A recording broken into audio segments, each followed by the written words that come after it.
Order N-2920 issued by the Governor of the State of California. There will not be a public location for participating in this meeting. Any interested member of the public can participate I knew I'd blow that one, telephonically or via internet by utilizing the web link or dial-in information printed on the agenda. Further, instructions for how to make a comment, for the public to make comment during the meeting. At points in the meeting when the meeting chair requests public comment, members of the public participating in the live meeting either via internet or telephone shall indicate their desire to speak. By internet, please click on the raise hand feature located in the Zoom application screen. If connected via telephone, please dial *9 and you'll be put into queue, I believe. Any questions? Everybody okay? Okay, moving on to item B, the agenda. Does anyone on the board have any changes to this evening's agenda? No. No. Okay, hearing none, the agenda is adopted as presented. We'll move on. Item C, introduce Darren White, our new fire chief. Eric? Yeah, I just briefly, you'll have plenty of opportunity to do some presentating later, but you can see Chief White there on the screen. Chief White, as everybody knows, was recently hired as the fire chief for San Rafael, which by default makes him the fire chief for Marinwood as well. I'll let him speak to himself, but just really quickly, he has a 30-year professional career in firefighting, beginning in 1990. He was hired in Oakland Fire Department in 1998.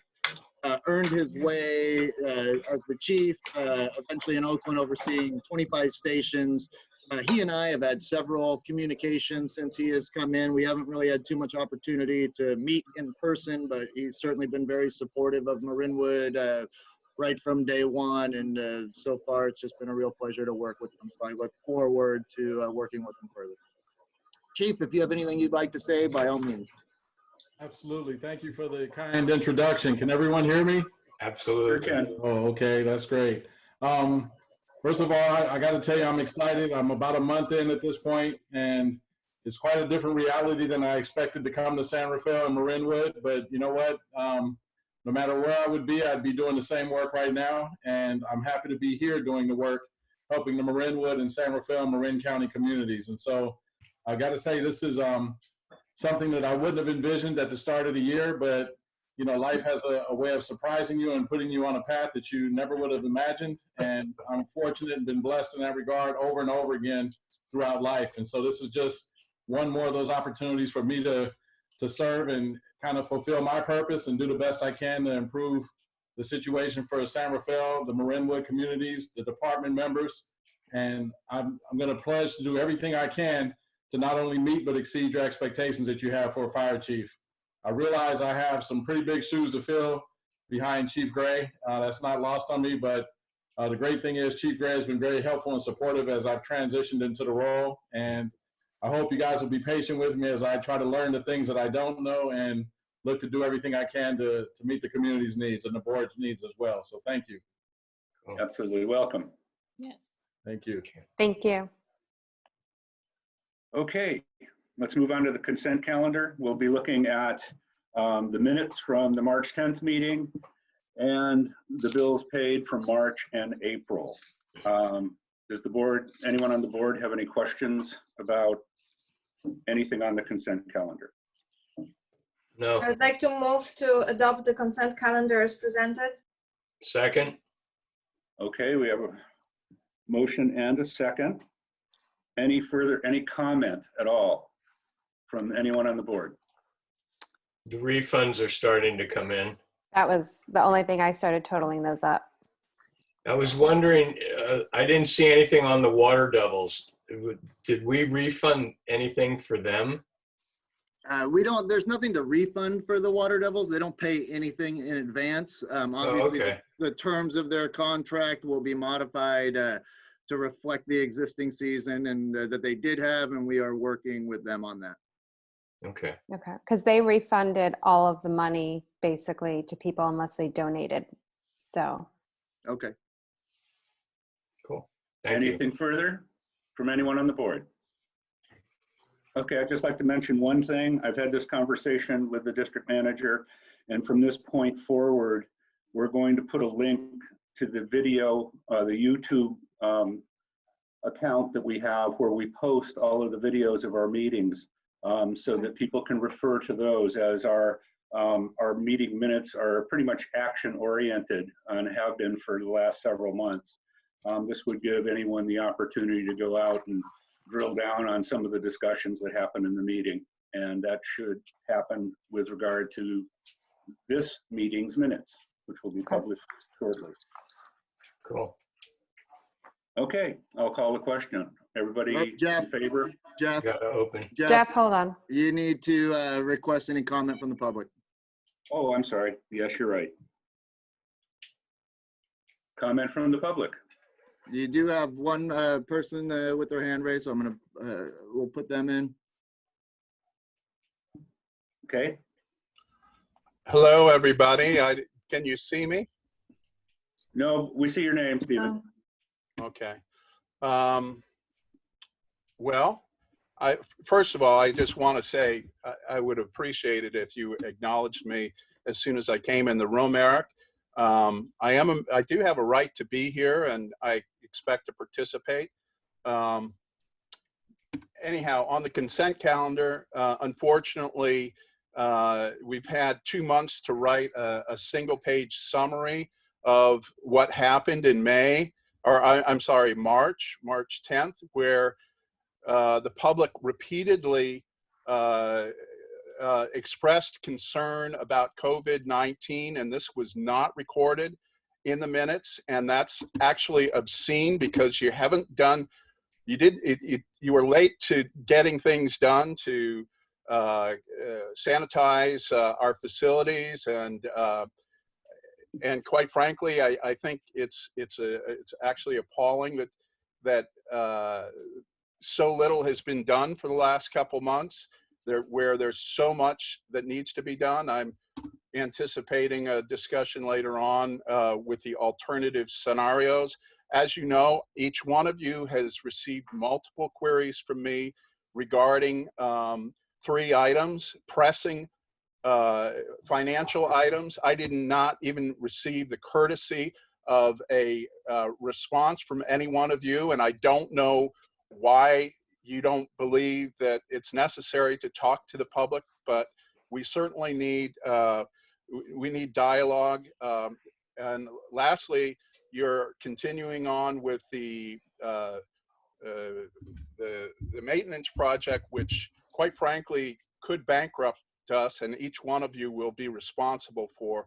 So I'm pretty fired up tonight, and I would like I'd like you guys to really think about the future of this district, because it rests on your shoulders. That's it. Okay, thank you. All right, my apologies for the oversight. I skipped right over public comment. Are there any other members of the public that would like to comment at this point? Okay, hearing none, I'll call the question. All those in favor? Aye. Hi. Okay. Do you want us to raise our hand, Tiffany, so you Actually, could? we're supposed to do a roll call on this. Okay. Yeah, Okay. Jeff, just Tiffany, to why be don't you clear, go if I ahead? can, Jeff, if I can jump in really quickly. So for each vote, because they do also have, the public has the ability to call in without witnessing. So we're gonna do each vote as individual voters. So Tiffany will call out each board member individually and ask for your vote individually. So that way we have proper recording, and it is very much clear who voted what. Just specifically also for those people that are on the phone. Correct. Are you ready to vote? Yes. I'll start with Director Green. You're muted, Leah. Aye. Thank you. Board President Naylor, Aye. Director Oysterman, Aye. Director Perry, Aye. and Director Shea. Aye.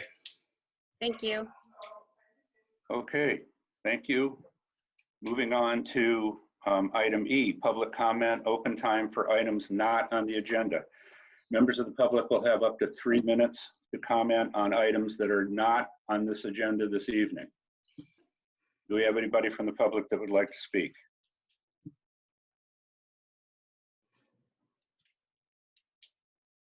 Yeah, 1 second here, Jeff. Item's not on the agenda. Here you go.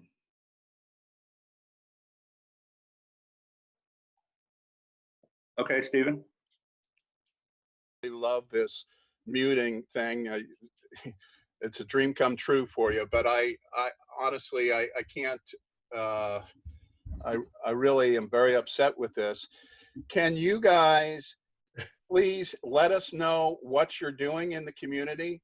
We do not know, for example, how much this maintenance shed is costing. You have not shared that with us. We are in a major, major financial challenge. You're going to be discussing stuff tonight, and at the very least, we need to know what this major project is going to cost us. Oftentimes, I ask questions, and you say, we can't answer at the meeting, talk to staff. Well, staff is not listening, staff is not responding. And I don't actually know what, I would hope as a matter of conscience, you guys would respond. But, you know, I guess we have too much time where you've been able to get away with not responding. So maybe it's whatever. This is on you guys. This is on you. You're going to be $3 million short, and this is on you. And if you're not responding to the community, you know, I don't want to say any more about it. Are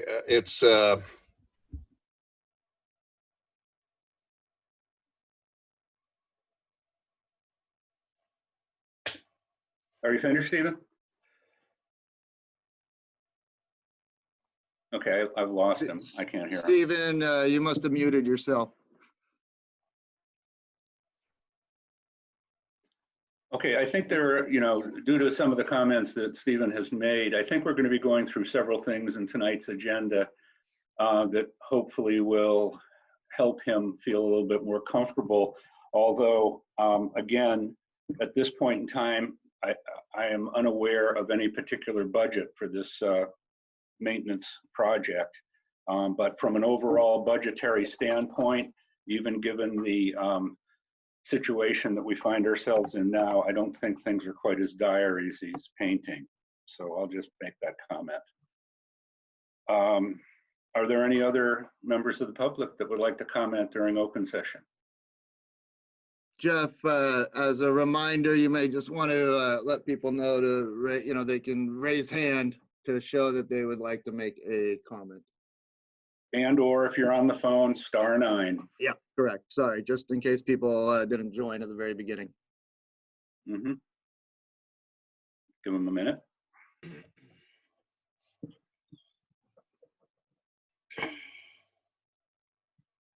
No, You're good. no further comment? Okay. All right, thank you. We'll move on then. Item F, District Matters. Item F1 is the draft budget for 2020-2021. Does the board have any questions or comments for the district manager?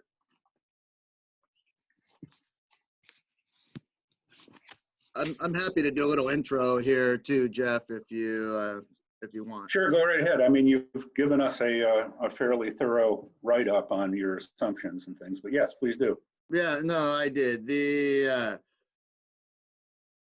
Well, I did try to give you a detailed memo that's in here, and apologize while I look down at some of my notes, but obviously the templates that I presented are very different than all previous templates in that what I've done is I've taken, you know, two basic scenarios in trying to create the budget.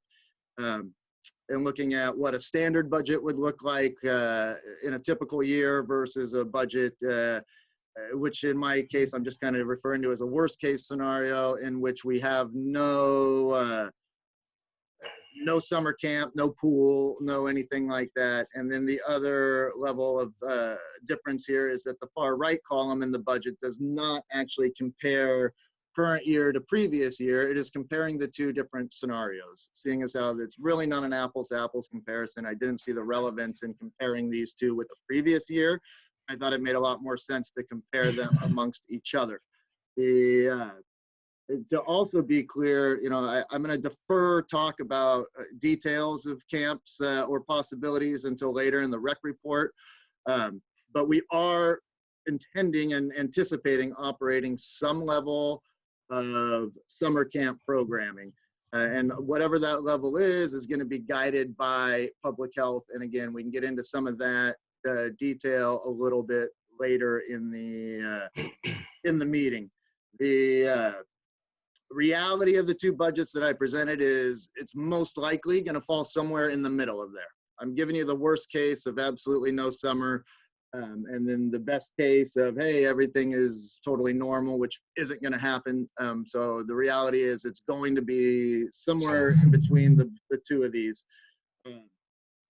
And unfortunately, until we can kind of get that final guidance from public health, which hopefully comes out soon, it's hard for us to keep putting things together. But again, we can get into that a little deeper. All I will say is our rec staff, along with myself, have been very hard at work in anticipating scenarios, and we do have some levels of guidance to go with. So that's helping us. So we're not just sitting here waiting for them to do something so we can then put everything together. I also want to highlight the challenges of trying to do this, in that when you're looking at a fiscal year, yet our primary revenue and expense drivers on the recreation side are actually spread across 2 fiscal years. In that, summer camp starts one fiscal year and ends the next fiscal year. So when we budget, we look at this from a seasonal perspective, but then it typically gets put into the following budget year, and then it all kind of comes out in the wash when you look at it over a multi-year projection. You just can't really do that when you're looking at large seasons like this that split right down the middle almost of a fiscal year. And furthermore, as I put in the memo, we have no idea how to predict what the spring summer of 2021 is going to look like. So right now, this is just looking at the elimination of a summer to give an overall impact to the entire district-wide financial perspective. That said, even in the worst case scenario, it still shows a moderate gain of approximately 140 net revenue over expenditure, 140,000. And that's after contributing to both our OPEB trust as well as our putting more towards our designated reserves.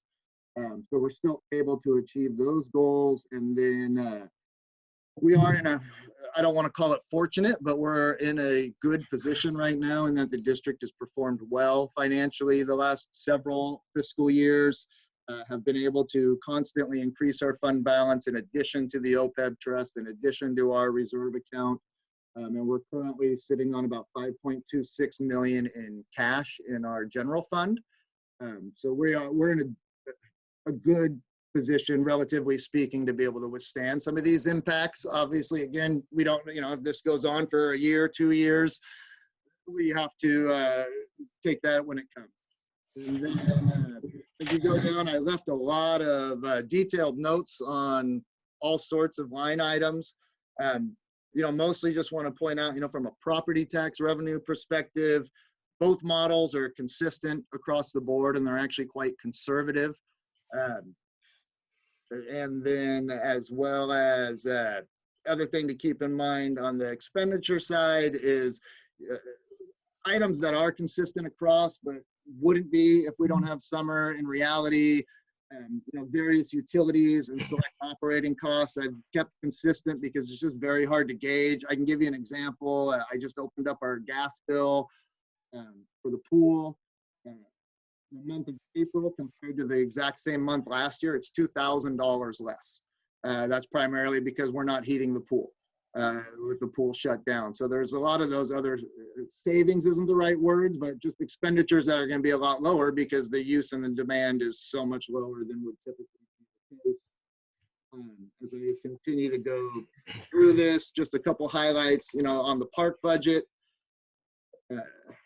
Yeah, I don't think it's any secret to anybody. The park budget is already very conservative just in terms of basic needs and equipment to perform the work that's required. So there's very little, if any, difference between the two budgets. Higher budget is very similar. There's really, that budget is already kind of at a point where it's taking care of our basic needs and equipment to perform the work required. So I think it is not a lot of change that can happen there either. It takes X amount to operate a fire department. It takes X amount to maintain the parks. The rec department is where the large impact obviously comes in. I kind of went through and did some of the math on it. Just in the summertime, isolating that in a vacuum, the net result of having no summer is about a $400,000 decrease in net revenue over expenditures. So it hit, but we're able to balance that out with our other programs and then reallocating some of our property tax revenue. Otherwise, any other specific questions from the board, I'm happy to field. Understood. Isabella? Eric, thank you so much. It's a very thoughtful budget, and I appreciate the fact that you are giving us two opposing scenarios that really, hopefully the reality will be closer to the more optimistic version, but we can't really tell at this point, so we have to brace ourselves for the worst as well. However, even under the worst of circumstance, we would still be up $140,000 in revenue over expenses. So even though we might actually forego the revenue of the summer camp, we would also not be incurring as many expenses as we would if we were to run the summer program. Hence, it is not a $2 or $3 million deficit that we are facing. It is just a foregone revenue. I have specific question about the operation of the pool this summer. Given that it is very likely that mass gatherings will not be allowed throughout the summer, I am questioning whether we should close the pool for this year. And in order to make an informed decision, I think we would need to know what is the variable cost differential between keeping pool operating and potentially having some members or residents come in for drop-in sessions versus just closing it all together. So this question is either for Eric or Luke. I don't know who feels more comfortable speaking to it. Luke, if you want to go ahead. I would say on the pool, there has been, and this has been asked about specifically amongst the public health officers, there is, at this point in time, they have released no guidance or even indications as to public pool operations, nor do I get the sense that that's coming anytime soon. I think it's kind of much farther down the road for them to analyze. So it's hard for us to know if we would be able to have a 2-month pool season or a 2-week pool season.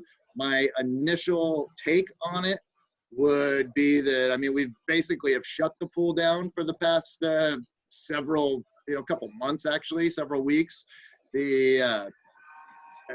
Personally, and I can speak for staff, I think, on this, and Luke, you're welcome by all means to jump in here in a second, but I think the staff opinion is if we are able to operate the pool in a meaningful amount of time in a meaningful capacity, we would prefer to. I think not only for the community, but it's a huge asset to our camps. That said, I don't know how optimistic I am that something like a public pool operating is going to be allowable anytime this season, just simply from a public health standpoint. And and then you have to look at, like I said, amount of time and what could be allowed and what restrictions would be in place. I think the days of having a couple hundred people at the pool at any given time is not going to happen at any point this summer. So we would be looking at really restricted operations, and it's hard for us to say what that means until we know what the restrictions are. Would it be lap swimming only for a limited number of swimmers at a time? Would it be some level of modified lessons? I don't know, but I would be shocked, to your point, Isabel, and I completely agree with you, that it would have strict capacity limits. I don't know what public health would do about it. And everything we've done from day one has been guided by public health. Yeah, and I can follow up. Can you hear me? I haven't tested my audio yet. Yep. Okay. Great, thank you. Yeah, and just to add to that, thank you, Eric. One thing that the pool to understand is right now we're not incurring a lot of expenses with the pool being dormant. We're just running on very low filtration, very little chemical usage, and no heating. We can ramp up pretty quickly, and in the event that we do end up having the opportunity to open in a limited capacity, whether it be to serve the lap swimming community in a restricted way, or to be able to offer some lessons or some small group use, whatever ends up being allowed, the costs of running the pool with a small user group are much lower than the cost of running the pool with the large crowds, which take a lot more chemicals and a lot more staffing, which are some of our big costs. So I'm optimistic that we can hold off on, if, depending on what we want to do, if we hold off on making an ultimate decision, we won't be losing a bunch of money stringing the pool along until we know more. And then once we find out what we're allowed to do, it may turn out that we'll need very minimal staffing to accommodate that, and the heating during the hot months is very minimal. Chemical usage for a small group use is very low, and I think we may be able to accommodate some activity at the pool without losing a lot of money. So I don't know that we need to make a huge blanket decision right away. We're very minimal right now and kind of holding steady until we can gather more information. So the lifeguard staff will be on standby until further notice, correct? As of right now, the whole staff is just waiting and hoping they are going to be able to get some hours, and I have full confidence that we'd be able to cobble a staff together very quickly. Stephanie is in touch with the staff frequently, kind of keeping them up to speed, and I know that when the time comes that we find out we're able to do something, we will have plenty of personnel to staff the pool. Thank you. I have no further questions regarding the budget. Okay, thank you, Isabella. Bill, anything from you? No, I really like the worst case scenario. So, and I know somewhere in between is where everything's going to fall anyway. So this is a good budget. I like it. So. Understood. Thank you. Leah, do you have any comments? No comments. I agree. I mean, I think it's well put together, especially given the range of scenarios that we're looking at and all the unknowns. Understood. Thank you. Sivan? Thank you, Eric, again for putting together, like everybody has said, and I agree. It's nice to see the two extremes so that we know what our options are. I asked Eric some questions before the meeting and he kind of answered them. So at this point, no, I don't have any questions. Okay, thank you. Clearly we're in a different world right now, and our timeline to approve the budget may be extended. That's one thing. But I would also like to comment that as things clarify, which will likely happen over time, there could be changes to the budget even after we adopt a final budget. Those are things that we should expect and we should understand. But I would like to recognize the ingenuity and the diligence of the entire staff in putting this budget together and providing the boundaries within which we will likely land. That's good information. Also indicating that we're not in a egregious loss position, given the worst case scenario, should be relatively comforting for people as well. So I think it's indicative of the fact that the staff has been diligent in using our tax dollars wisely, and I salute them. Any further comment from the board on the budget? Okay, I'll call on the public if anybody would like to comment on the budget. You do have comments, Jeff, so we'll bring them in one at a time. Okay, very good. Thank you. Stephen. Yes, hi. First, I'd like to ask a question. You know, there's a chat. It says I can submit chat, but I have not gotten any response there. Can any of you see that? I'm not monitoring chat. Okay. So, and I was cut off last time. I had an audio problem, but I hooked up again, and you jumped over me. So please be a little bit more mindful that I do wish to participate. As far as the two budgets are concerned, you say that they're extreme, and I have to disagree. I think probably a more fruitful,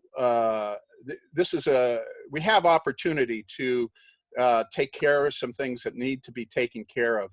We can do the major work on the pool this year by closing down the pool, and I'm guessing we're going to probably get good labor rates because of the slowdown.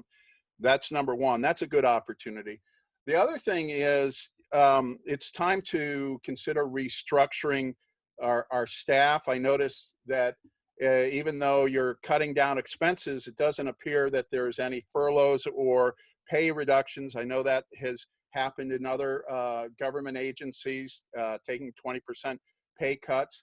I don't want to give you a specific formula here, but it's clear, you know, we've got pretty heavy duty administrative staff that is really fairly idle as far as I can tell. Now, early on in this, I asked that the staff could be involved in putting together a volunteer program to help the community. And I noticed that the county did this, but Eric responded that, no, we just don't have it in the budget.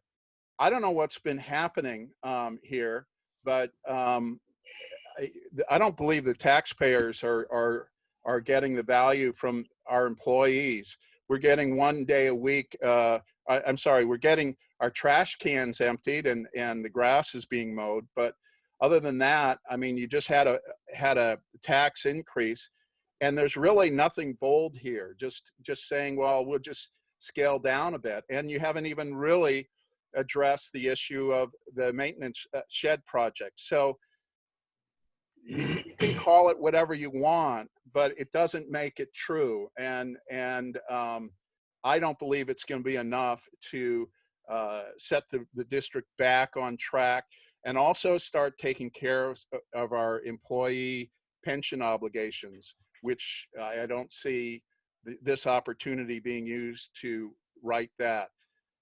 I would hate to see this opportunity go by and just carry on with in a situation where we're really basically losing money and we're not improving things. I see. I'm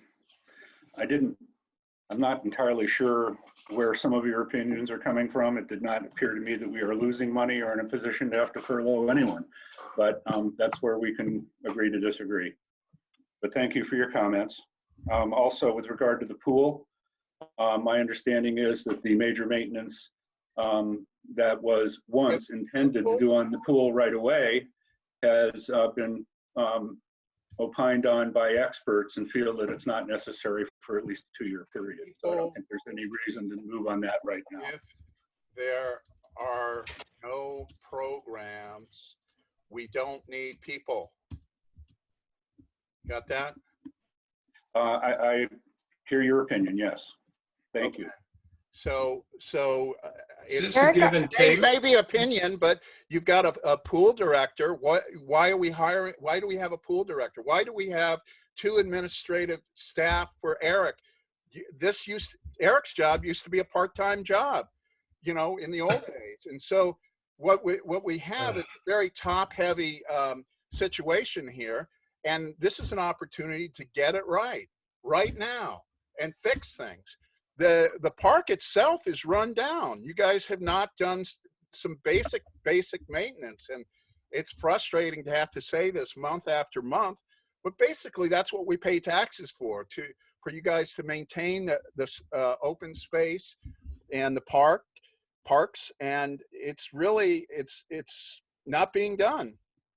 And the way we know this is because not much has changed in the last couple months. Okay, thank you again, Stephen. I hear your comments and your frustration. Do we have any additional members of the public that want to speak? Yes. Kim McNicholas, yes, go ahead. Kim, Please, you're muted. Yeah, you need to unmute yourself, please. Are you on the phone? *9. There I am. There we go. Okay. Yeah, I'm on my daughter's thing because she has unlimited and whatever because of business. But anyhow, I had a couple of quick questions for you. I think Jeff might have clarified is that I was asking about with this downtime, and it had been budgeted to overhaul the pool, that why wasn't it being done? And I think Jeff mentioned the fact that you had experts come in and said it didn't need to be done at this current time. Is that correct, Jeff? That is my understanding. Okay. I don't have a problem with that. How many years are we going to put this off or whatever did they say? Luke, do you want to field that one? Sure, yeah. So we were initially concerned with the condition of the pool shell, and we had someone a number of years ago reference how many years we would get out of the pool shell, and we were coming up on the end of that lifespan as we understood it. Since then, we've had a few different professionals look at the status of our pool shell, and it's kept up much better than the original prediction. And instead of doing a full replastering, we actually were able to hire someone to come out and do a number of patch jobs on some areas that needed it, with the expectation that would buy us another couple seasons before we need to address and potentially more if our shell is able to continue staying in the good quality that it's currently in. So that's where we are right now. Luke, is that going to be done now during this shutdown? You're going to drain the It's pool already and been do the done. patches? The patches have been completed already. Oh, they have. Great. The other thing, just follow up on Stevens Park thing. I know Luke and Eric get emails from me regularly about the mini park and keeping it cleaned up and what goes on down there. And the biggest problem I've had is the drinking fountains, as all of you know. But the park, at least people are not dumping their garbage as they have been doing before. The drinking fountains are slow draining, but they're there. And I think the last email I sent to Eric, and I said, it's time for the spring cleaning of the weeds on both sides of the curb on Meller Creek. I mean, Las Galinas, correct, Luke? And you said, yep, you're putting in the schedule. That's correct. Okay, so I look forward in the next couple of weeks to see the weeds taken care of, and at the drinking fountains, if you can improve them. And I know in the shutdown or the slowdown with financial and all that, I'll just keep on top, at least of the mini park drinking fountain and what's happening there. And occasionally when I go around to the rest of the park on dog walks, but the mini park looks good. Nobody's using it, I don't think. But I know a couple of times I've seen the signs torn down and somebody must have been using the swings. But that's my comments. Thank you, Bill. Appreciate it. To my knowledge, all parents are staying away from parks. For the most part, I think you're right. I've seen very little activity in the park. I walk at least 2 or 3 times a week around our entire perimeter, and rarely see anyone in the park. That upturned sand hail has been in the same position in our major park for the last 3 weeks. Yeah, So. nobody's going in, so. Yeah, indeed. Do we have other comments from the public? Nothing else. No, that's all for now, Bill. Or it's all for now, Jeff. Thank you. You bet. Okay. I'm willing to be forgotten. That's okay. Okay, I think that's it on F1, unless I'm missing something. Thanks again for the illuminating budget and the format as well. Yeah. Moving on And to then the only thing I would say is obviously we'll be updating it as we learn more and can make more accurate projections. Sure, understood. Okay, item F2 is resolution 2020-02, increasing the amount of the special tax for the fire protection and emergency services. This was passed via ballot at the recent election. Does anyone on the board have any questions or comments about this? Nope. Jeff, can I add just one clarifying point? This Sure. particularly wasn't passed at the election. What was passed at the election is the ability recently for us to add our special tax amounts, whatever amounts those are, to our overall appropriations limit. These were included in the original ballot measures that the voters approved when they went to ballot. Right, good point. Thank you for the clarification. Okay. If there's nothing else from the board, does anyone in the public have any comments on this particular item? Yes, 1 second. Yes, Stephen, go ahead. Yeah, hi. Sorry, can you give me the, oh, you're talking about the taxes, right? This is F. This is, yes, item F2. This is the fire protection and emergency services tax measure. Okay. Okay. Well, yeah. Okay. So great. Our firefighters have been working hard. However, we're now basically just an arm of the San Rafael department, and it's really time to get that negotiation completed. I can't really support a tax at this time, and I hopefully you'll also you will also understand why. It's because we need to restructure, we need to rethink things. At that time, when we do that restructuring, then a tax makes a lot of sense. But right now, you know, I actually don't know what's going on. Eric supposedly is in charge of the fire department, but I don't really see that, or I'm sorry, overseeing the fire department. And so it seems like basically we have our fire needs met with our current arrangement with San Rafael. So I would discourage you from putting that on the ballot. Of course, there'll be a lot of things on the ballot. Our firefighters do good work, and they're working overtime now. I appreciate that. This is not anything against the firefighters, but really a need for restructuring our community budget. Okay, thank you. So this again, what we have before us tonight is to be able to apply the percentage equal to the Bay Area CPI to an existing special tax. Is that a correct statement? Yep. That's correct. Okay. Okay, so that's what we're here to discuss. Are there any further comments from members of the public? Yeah. Yes, there is, Jeff. 1 second. Mm-hmm. Yes, Bill. You need to unmute your. There you There go. I am. Yep. Hey, I just had a couple of things comment about it. I says any tax increases and all that for the fire department. I remember going back when we had a ballot issue of increasing the taxes to cover 3 additional firefighters. And I know Cameron Case spent an hour and a half on the phone with me the night before I voted and convincing my wife and my daughter and I that we needed to vote in favor of it to keep the firefighters, and we did.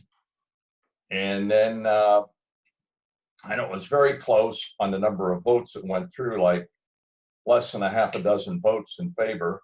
But the other thing I saw was, if I'm correct, in the fire budget when San Rafael took over the Marinwood Fire Department, there was a $100,000 increase in what we were paying to San Rafael. And yet we lost a fire chief out of the budget, which was a couple of $100,000 a year. Why? And I never figured this one out, why we were paying more money for San Rafael to take over it and the whole bit. So I see an increase and I really question it. As far as the firefighters go, I totally appreciate it. Right now, they're not being in my window, but back a few years ago when my wife needed medical assistance at 3 o'clock in the morning about every 3 weeks, we had the Marinwood firefighters there led by Big John, and he knew her condition and everything was beautiful. So my question is, do we really need a tax increase since we already gave San Rafael an extra $100,000 a year for us going under their wing, and we lost a chief? So what would be $300,000 or whatever? So that's my question, is do we really need it based on those numbers? Or is there something that I'm missing in looking at the budget? Or is San Rafael requiring more money out of us? Which is, knowing San Rafael and what I've seen happen with San Rafael, yes, I can believe that. Well, Bill, if I may comment to you. Go ahead, Jeff. Yes, we have had certainly an interesting relationship with San Rafael over the years. As you may recall, for well over a decade, we had a JPA with them in which San Rafael paid us to oversee the northern part of their city, north of Portiswello Hill. And, you know, as things change, as administrations come and go, after the 2000 Y2K celebration in San Rafael found it no longer affordable to pay us in order to support that area, and we stopped supporting it for a period of time. Then we got back into a JPA with them for no compensation whatsoever, which many people in this community were dead set against. Correct. That has, to some extent, worked itself out, and the relationship between our department and the San Rafael department, particularly once we chose to purchase chief services from San Rafael, I think has been beneficial for both departments. Granted, there are still those of us who understand the history who find this situation a little bit inequitable. But what we're talking about this evening is essentially simply trying to keep even with the consumer price index. Our goods, our services, et cetera, are getting more expensive. We have to pay more, and this gives us the opportunity to stay even with the increase in goods and services in the Bay Area. I hope that answers some of your questions. Well, I hope so. I just, you know, for us who are retired in the community that are on fixed incomes, it makes it a little bit, because everything that we're seeing is tax increase, tax increase, tax increase. In fact, I haven't even got my Social Security check this month, which is 5 days late. So I don't know if that has been discontinued. Oh my. So, you know, this is my concerns, Jeff, and I'm sure that, I think you're retired and maybe not, but you might want to check that out too. I will certainly do that. Thank you. And tax increases, I keep seeing it, and I know I live in a county which there isn't a tax increase, or very few, that the county does not like. And I'm in the minority. So anyhow, that's my comments and feedback. I appreciate it, and thank you for your comments. Anything else from the public? Was that a no?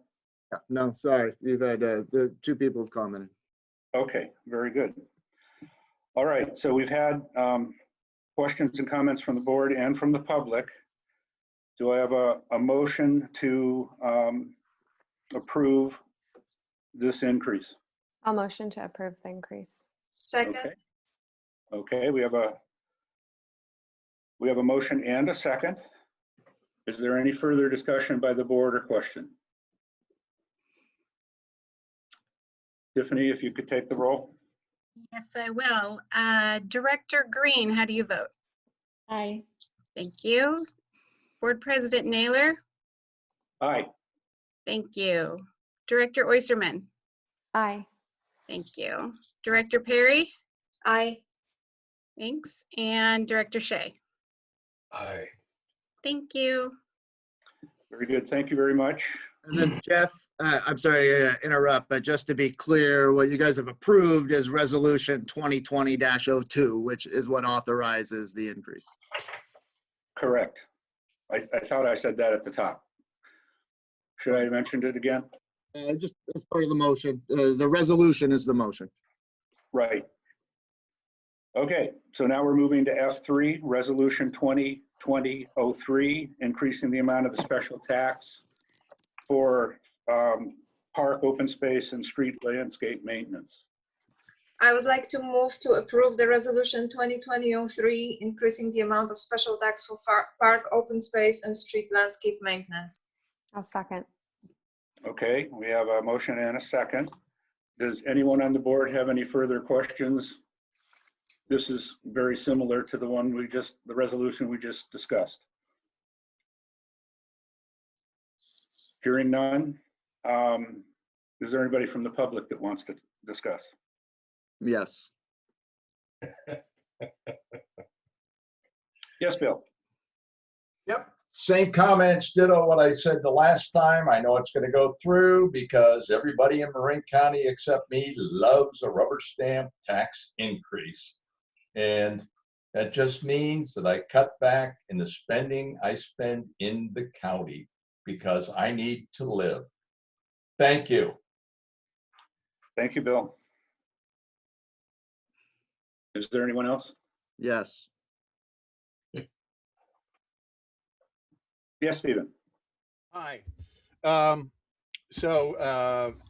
First of all, the reason why you cut me off pretty good, so I can't talk, but we need to keep in mind that 80% of all of the fire calls happen in the city of San Rafael. This is an unsustainable situation. We're paying 100% of our guys' salaries. I know they're needed.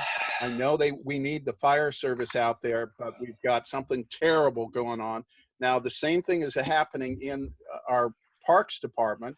You want to keep all the staff happy and what have you. You're not really looking at the bottom line. The taxes increases and you just spend a little bit more. Our rec programs in the past have been very successful. That money is going away, and you really need to update yourself because there's things going on here. They're talking in LA, for example, they're talking about being shut down till August. So that may happen here, it may not, who knows? But to be, hopeful that things are going to change and you don't have to change budgets, you can just ask for more taxes. Well, I think those days are long gone. Many of our neighbors who work in tech industry have been laid off during this period. There have been some massive layoffs. And so you may be seeing an entire restructuring of the Bay Area here once we get back to a normal phase. I use the analogy of a sailboat. When you have a hurricane, you got to trim the sails. This is a time to trim the sails. Otherwise, we're going to be crashing up against the rocks. And I don't think anything that I've heard tonight indicates, did you just shut me off? No, I'm hearing you. Okay, uh, nothing indicates to me that you have got a full handle on the challenges before us. This is not just, Newsom saying, okay, schools start. It's also the demand that may be missing from our community that wants their children to participate in these programs, that adults that want to commingle in dance classes, that sort of thing. We really have a huge challenge right now. We don't know how it's going to shape out. But instead of just pretending that it's going to be okay, why not take the advantage to make some substantive changes right now and position ourselves for the next 10 years? We can do that. That's it. Okay, thank you, Stephen. Okay, is there anybody else from the public that wishes to comment? No. Okay, then, we have a motion to approve the resolution 2020-03, increasing the amount of the special tax for park, open space, and street landscape maintenance, and a second. Is there any further question or comment by the board? Tiffany? Director Green. Aye. Thank you. Board President Naylor. Aye. Director Oysterman. Aye. Director Perry. Director Perry, you're muted. Sorry, my Thank you. space shortcut worked before and now suddenly it didn't, so, oh well. It's okay, we got it. And finally, Director Shea. Aye. Thank you. Okay. We'll move on to item E3. This is the district manager's report. F3, F4, right? What did I say? E3. F, oh, sugar. That's a typo, sorry. F4. District manager's report. Okay. Again, the report's in there. Just give you a few updates on some of the things that are going on. I'm not going to go over all of them in detail. One of the things I will say on the AmeriCorps Fuel Reduction Crew grant, we've actually heard from our rep recently who had some fielding questions. Obviously, this is still postponed indefinitely, but they are hoping to be able to pull something off. We don't know exactly what that means, but we're staying in contact and hopeful that we can still bring out a crew, which would accomplish some major fuel reduction work along the WUI interface for us. And then on the park maintenance facility, Bill Hansel and myself have continued to move forward well, even in remote settings. As mentioned in the report, we've contracted with a structural engineer, and we've also received proposals for geotechnical engineering. Unfortunately, our structural engineer is quickly getting to a point where he's not going to be able to move forward without some needed geotechnical work that complements his work. So we're reviewing those and moving forward with the minor geotech needs that we have to have done. And then we also need to look into some civil engineering needs. All of this goes in so we can continue to kind of create the plans in place, working towards the permitting process and then the actual construction. I did apply, and we are in the system. As you know, the FEMA and the federal government declared this as a disaster, the whole COVID-19 situation. We are in the pipeline. At this moment in time, reimbursable expenses are fairly low, and these are going to be things like the overtime that our firefighters might work because they get called out or held out due to either exposure or contracting of the virus. And then, potentially some of our other sanitary expenses that are done in direct response. To be clear, this is not for revenue loss. We can't claim that, hey, we couldn't do our rec programs. This is for revenue spent in direct response. And then the other thing I wanted to highlight here is the Marin Wildfire Prevention Authority. Chief White will be talking a lot more about that, but just a note that the operations committee portion of this has met. I participated as the representative for Marinwood. Chief White was also involved, although City Manager Jim Schutz is the formal representative on this, but there's several of other subject matter experts that are involved in this process and helping to move it along. And again, there's more information about that a little bit later in the agenda. Otherwise, any questions, I'm happy to answer. Siobhan, go ahead. So even though gardeners can start doing garden work, the AmeriCorps is still on pause? A big issue with the AmeriCorps is the amount of travel that happens. These people don't Okay. live locally, and also we house them, and then they have interaction. So you're talking about a decent sized group of people living within a common quarter. That's fine. I actually didn't realize that they had to come from far. I thought it was more of a local. No, these people are from out of state for the most part. Okay, makes total sense. I take back my question.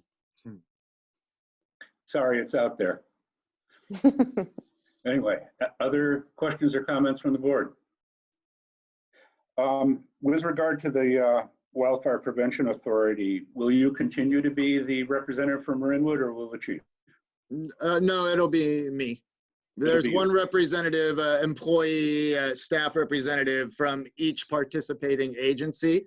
The chief obviously is going to be involved, whether he wants to or not. He will be heavily involved, and he's obviously much more of a subject matter expert on this. But as it's written into the measure that was passed by the voters, every agency has a representative on the operations committee, and it is all staff and primarily the agency's chief executive, either, like in my place, the district manager, city managers, or in the case of independent fire districts, the fire chief.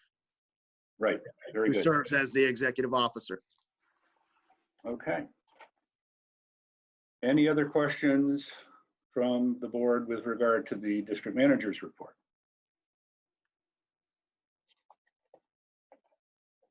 Hearing none. Public comment? Yes. Yes, Stephen. Are you on mute? Yeah, I got it now. Can you hear me? Yes, I can. Okay. So it's very frustrating that I don't get straight answers from our manager. You're talking about doing this big project, hiring Bill Hansel. You have not told us how much you're spending there. We don't know how much you're spending on engineering. You're pushing ahead, pushing ahead. The public doesn't know. You got strong pushback from the public. Jeff, you had a list of 200 names that all these people wanted to do was discuss this project, and you dismissed it out of hand. When are we going to see some real information before you actually spend the money? I feel like you guys, we're being looted in this, the CSD is being looted, and each one of you are unfortunately condoning this. We can, of course, everyone wants a new maintenance facility, but we want one that fits our needs and is, quite frankly, affordable. The Hansel project was significantly altered. We learned that the horseshoe pit is now going to be part of a turnaround. We know that it's going to make it very difficult to move vehicles in and out there. It's much more costly, probably the most costly facility in Marin County, and you're doing it at a time where you're incurring a massive loss. This doesn't make sense. You know, quite frankly, if we don't have answers, we actually need good management on our side. You cannot continue to rubber stamp this nonsense and hope for the best. It's not going to work out long term. And you know, and compounding the fact that there is a complete disrespect for the public that by the manager, it really makes a problem. I think you guys can do better. I hope that you want to do better, and I hope you want to be remembered as people that made this community better. Thanks. Thank you. Are there any other comments from the public? You're muted, Eric. Yes, there are. 1 second. Yes, Bill, go ahead. Yeah, I just have a thing is, Eric, do you have a budget for this project? I haven't seen one, and I'm just asking, and during this whole thing, and I haven't been active in the participant out front on it, and occasionally, but I just wondered, is there a budget anywhere? And has the board approved this budget, Jeff? 2 questions, one to Eric, one to Jeff. Eric, you want to take that? Well, as we've discussed all along, in terms of the budget, it's going to be set by the market once it winds up going out to bid. When engineering and the construction documents are completed, we'll be able to actually make much more of a accurate, for lack of a better term, estimation on what it will be. But until those things have been completed, it's hard to put all of those things together. So what you're saying Any is, I level don't of know, I have been accuracy. in business for 40 years before I retired. And any project I started, I had a budget which I had to go in and justify. And I know there are things that come up, plus and minuses, costs, changes in time delays and stuff like that. But what it sounds to me is you have no idea. It could cost $1 million, $10 million, or it costs $25,000. But you have no idea what it's going to cost. You say, well, let's see what the bids come in. And you don't run a business that way. Maybe this is the way the public agencies do. When I ran a business, I never did it that way. True or not true? We understand what the outline of the building is going to be. We understand what's going to be improved and what's going to be outside, et cetera, et cetera. There are basic square foot charges that we could apply to this, but it'd be a guess, right? And it wouldn't cover some of what these engineers are going to cover, and that is what it takes to make sure that it's on a firm foundation, make sure that it's not degrading the creek bed, et cetera, et cetera. There are some unknowns at this point in time. So yeah, we could probably come up with an estimate, but it could be completely wrong at this point. That's true, but we could use an estimate. At least what are you looking at in trying to put a budget together before you spend taxpayer money? That's all I'm asking. I just want to bring back the project with the firehouse kitchen that originally was budgeted for $60,000, and we have not received any bids whatsoever within the budget. And then we just had to keep increasing it to see what the market can provide given the limitations a public agency has to operate within. Isabel, one comment is going back is I had seen something about a bid in like $25,000, $35,000 for doing the kitchen. And it wasn't using Wolf and Sub-Zero and stuff like that, but maybe a lesser expensive thing and a lesser expensive materials in doing the job. So that's what I recalled seeing. Maybe my memory is missing it, but I'm just asking the question as a person on a fixed income, paying taxes, that every time I turn around, I see another tax increase. And I go, there goes my retirement down another notch. And maybe all of you that are retired, and I think probably there's one, maybe Jeff's the only one that's retired on there, is you've got a great resource out there to keep you alive and going. And I don't know. I know Well, I understand your frustration, but it was really, we were not able to accept the lowest bid because of the legal framework that we have to operate under. But I'm sorry for digressing so far off the manager's report. We're really not on subject at this time. I'm sorry. Okay, let's get back to the thing that I'm asking is, do you have any idea what it's going to cost? What I'm listening to Eric talk tonight and listening to Jeff, You have no idea out there how much this maintenance shed is going to cost you. Is that correct, Jeff or Eric? You're pulling it out and can't even do a swag on this thing. Bill, at this point, I do not have that information. You're right. And I assume Eric doesn't either. He can't even do a swag on it. So that's just my feedback. That's all. I understand. I'm sorry to upset the board with asking such irrelevant questions. No, I don't think your question is irrelevant at all. I do understand that it's very frustrating, and we would like to move to the point where we have something tangible that we can present as quickly as possible. Do we expect that in the next 6 months, Jeff? Boy, I sure hope so, Bill. Well, we've only been waiting for 2 years for it, and we haven't got that far yet. So, and I don't expect it to happen in 6 months. I'll be very truthful with you. Thanks, Jeff. You're welcome, Bill. Okay, any other comments from the public?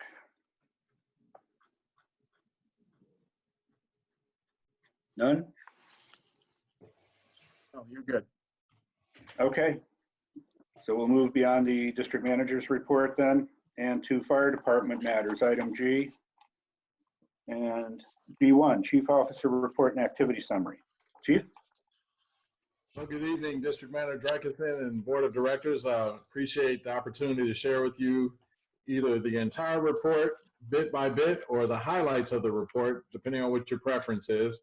I know there are a lot of stats in the report when it comes to pulse point and some of the response data, so I didn't want to go line by line on all of those, but if you don't mind, I'll start just briefly with the shared personnel agreement to skip the first bullet point about my recruitment and onboarding just a month ago.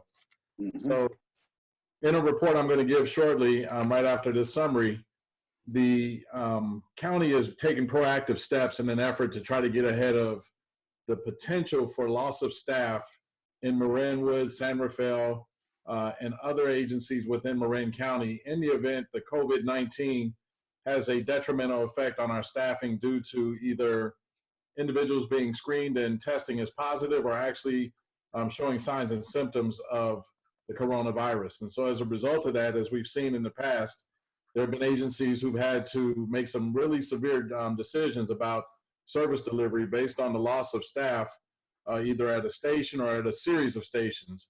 I think we've been pretty good and we've taken a lot of proactive steps to prevent potential exposures with the way we approach patients and also with the steps we take to kind of decon and create hot, warm, and cold zones at our stations. So I'm happy to report that even with our recent testing, not a single individual is tested positive who's opted to take the testing available for COVID-19 as recently as this week and last week. And so I won't dwell on that one right now. I just wanted to let you know that's going to be some information I'll follow up with shortly.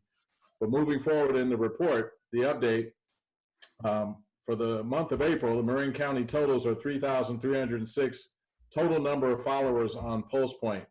I'm not sure if you understand how important and valuable Pulse Point is, but it actually provides the community with an opportunity for a initial response that's far greater and quicker than what may be the average response for an ambulance or fire department to be able to provide as a force multiplier of sorts with community members who've signed up for this ability to be alerted in the event there's a medical emergency or some other type of emergency right in their vicinity. And so as you look at the data here, there were CPR alerts totaling 14 that were sent, and the number of devices alerted to CPR events were 40. So that was 40 different individuals who had an opportunity to potentially respond to those 14 different calls to provide life-saving intervention care from either a basic life support standpoint or just CPR prior to the arrival of first responders. And so that's huge. I'd love to see the program continue to grow. And from what I understand, it has been growing. I don't have the data for the months of March or before, but I did receive the month of April data, and I wanted to share that with the board of directors. Thank you. Absolutely. Can I ask a quick question? Yes. I may not this is Sivan, sorry. Nice. Nice to meet you and welcome aboard. Thank you. Hope to actually meet you in person at some point. Hopefully. So 40 40 devices were alerted. Do we know if anybody went and helped? That would probably take more data mining, and I can certainly follow back up with the individual that provided me with this report. I would certainly hope so. I know some of the individuals that receive Pulse Point can be first responders themselves. Yeah. And just regular members of the public. So I would err We on the hope, right.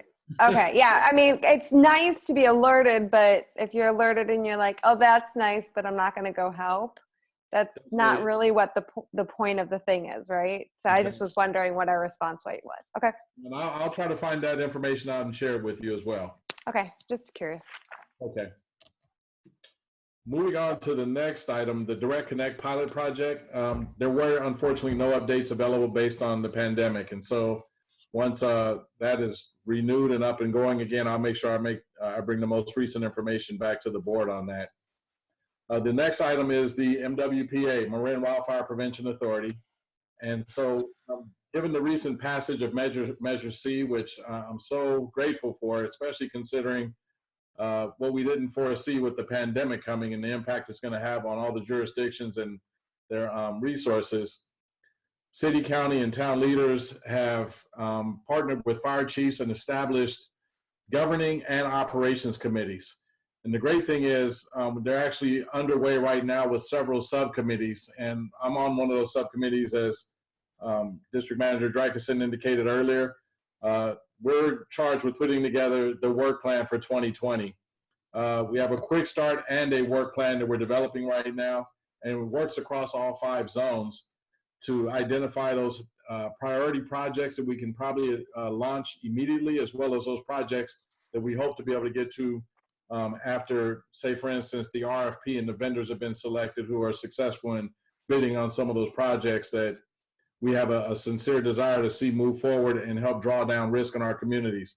And so some of those areas can range from roadside clearances to evacuation routes. It can be specific projects involving hiring staff, for instance, park rangers, wildfire mitigation specialists, and any number of other activities that support public education and community outreach, and a multitude of things that help to provide that big comprehensive picture of a community risk reduction. And so with that, there's also an effort underway to recruit an executive officer that heads up this entire effort. But in the meantime, we've got a draft request for proposal that was shared from San Rafael with the other agencies so they could use that template in their efforts to move forward. And there are 4 key program areas and then 2 other supplementary areas. And those program areas are important because they compose roughly 60% of the funding that we anticipate from the MWPA. And those areas include emergency evacuations and notifications, unified approach to vegetation management, as we've spoken in the measure about the importance of having everyone aligned in their efforts moving forward within the county. Increased education on wildfire mitigation, Fire Safe Marin, the ecologically sound practices organization, and Sustainable San Rafael and multiple others were instrumental in providing guidance and information to get Measure C passed. And moving forward, we're going to be looking for their input on how to effectively move forward with those items that are part of the 4 program core areas. The other part is the access to matching grants. And I know that's going to be a heavy lift, and that takes a bit more effort and time and coordination, but there are grant funding sources out there that we certainly want to be able to leverage and move forward for necessary projects that will help. I know CAL FIRE, as an example, had a major grant.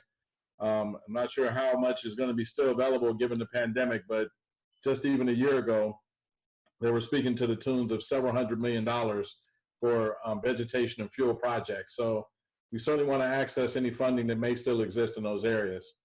The 2 additional areas, which comprise roughly 20% of each, the 20 and 20% to round out a total of 100%, are vegetation management inspections and evaluations of buildings, homes, and defensible space.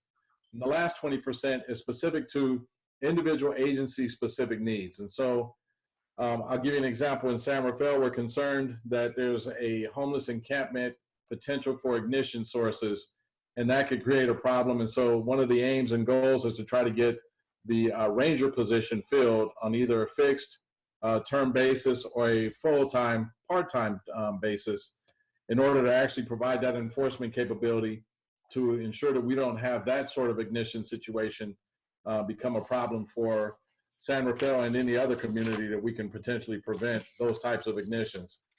So given that, we have another ops committee meeting scheduled for this Thursday. The subgroup has been working hard, as I stated earlier, to draft the work plan for 2020. We also have the emergency manager, Quinn Gardner, is working with several of the other staff on our behalf to devise what the quick start plan will look like. And this information we're hoping to be able to bring forward to the board of directors, the governing body, by May 21st. And at that point, we're expected we'll have a lot more information in the way of funding, project costs, and other deliverables for that meeting. So I just wanted to give you an update on what's taking place with that major undertaking. Moving forward in the report, we have the Marinwood Fire Department statistics for March 2020, and we also have them for April 2020.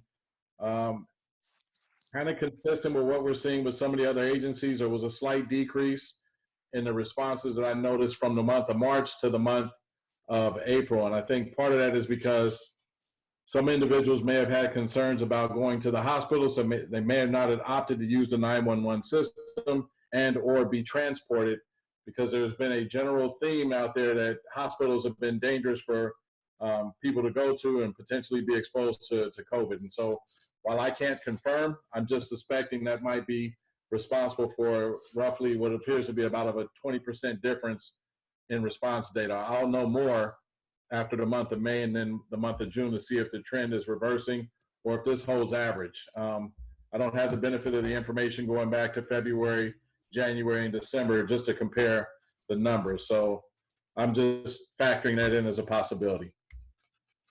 Understood. Chief, I have one question. Yes. In both months, you mentioned that there was one suspected COVID-19 response. Was there testing done on our firefighters after each of these events? I don't know that we did the specific testing on our firefighters. I think we may have provided the opportunity for those individuals to be tested, and or if we suspected that they made direct contact with the patient as opposed to following protocol, that may have factored into the decision on whether or not we were going to test. The great thing is we actually provided some guidance early on to our personnel about how to approach from 6 feet away and how to make sure that the primary person that's providing care is the only person that's at that distance of 6 feet, and the other remaining crew members are further back removed. We provided face masks as an example for the patient to put on even before we started, any assessments or anything else. So I see. I could certainly do some research and verify whether that took place, but I'm not 100% certain. Just as all of our personnel have an opt to want to take the testing that was offered initially because there were some concerns about how valuable that testing would be early on, and then maybe a false positive and some other, or false negative rather, and some other things that kind of made them want to just be a little patient with the testing process. I know certainly there were a couple members, including myself, who were tested, who were concerned about the swab and how far the swab, the Q-tip, was going to penetrate through the nasal canal. So I'm able to report I didn't have any adverse issues, but one or two other individuals I talked to felt it was very uncomfortable. So, yeah. I see. Okay, well, thank you. Absolutely. Can I ask one more question? Sure.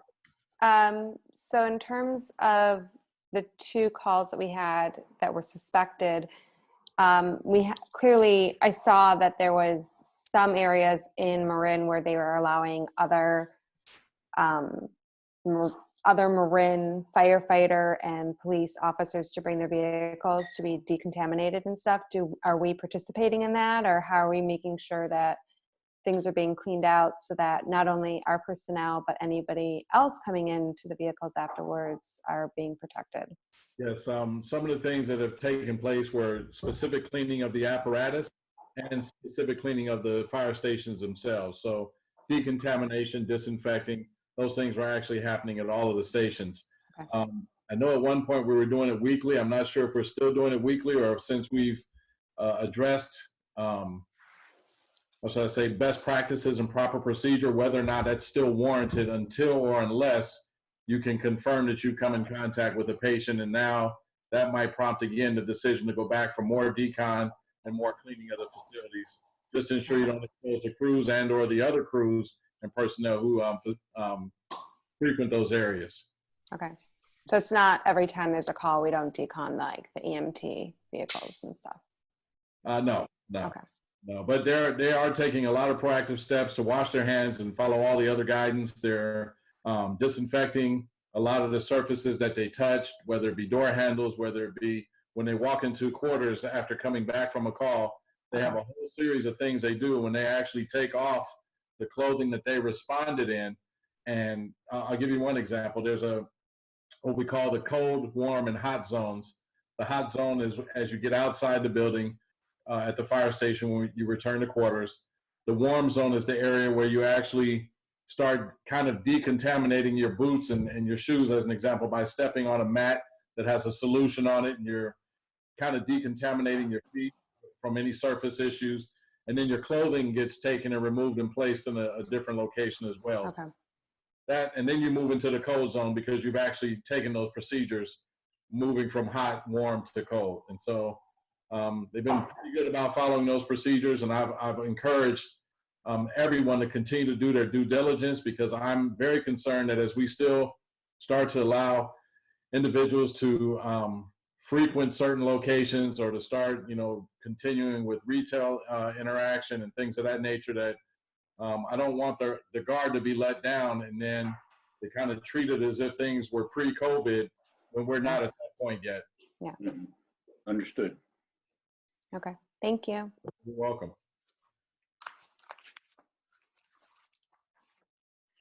And so that concludes the update. And if you're ready, I can move towards a little more detail regarding the emergency agreement among the Marin County agencies and kind of speak to in a summary of what the effort is there and why. Should we ask the public if they have any do we questions? Do we need to, Eric, are you there? Yes. Yeah. Do we need to open this up for questions from the public for the chief? You do. And you have one. Okay. One second. Yep. Go ahead, Stephen. Yes. Hi, Chief. Welcome aboard. And, I guess I feel like I need to preface every statement early on because I am frustrated with our fire agreement, but the community itself very much supports our firefighters. We know this has been a very difficult time for the fire service, and I'm sure you're a good man. They recruited you, and we've only had positive experiences with the fire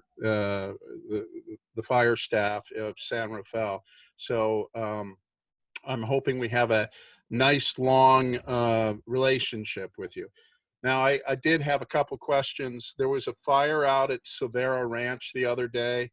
I actually called it in. Someone else had called it in. It was pretty large. It was out in the middle of the field. I'm wondering if you can tell me what actually happened, how it was created. I assume it was spontaneous combustion, but I was wondering if it was something else. Can you give me any information on that? Unfortunately, the only information I have is that it may have been started by a vehicle, but I don't have much more in the way of details regarding what type of vehicle or at what time that actually occurred. But the great thing is we had, I guess when we showed up on scene, there were some other folks who had already been there and started to put water on the fire. And we were able to get in and help make sure that this fire didn't extend. So a rapid response was always, it always makes a difference, but I don't have a lot of detail on what the actual cause or origin or type of vehicle was that may have contributed to that. You said it was in the middle of an open field. Yep. Yeah, it was in the middle of the open field. It wasn't a spark from a car, unless it was an amazing car, because it was probably 400 or 500 feet into the field. It's pretty far, but I called it in. First I thought, oh no, they'll be taken care of, and I didn't hear any sirens, and so I did call it in. I'm glad we got it taken care of. I think the winds prevail the other direction at that time of day. It was in the afternoon, as I recall. So no, I doubt if any property damage was incurred, but be kind of good to know what's going on there, so we don't maybe have to fight a forest fire at some point. Oh, boy. I agree. I think rapid response, public education, and just people doing their due diligence will help prevent any potential. Well, I'm not going to start clicking on things. Well, just click on it for a minute. Go ahead and mute yourself, Bill. Did you click?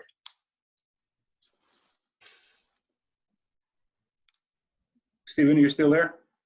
Yeah, Go ahead. still here. No, I actually, it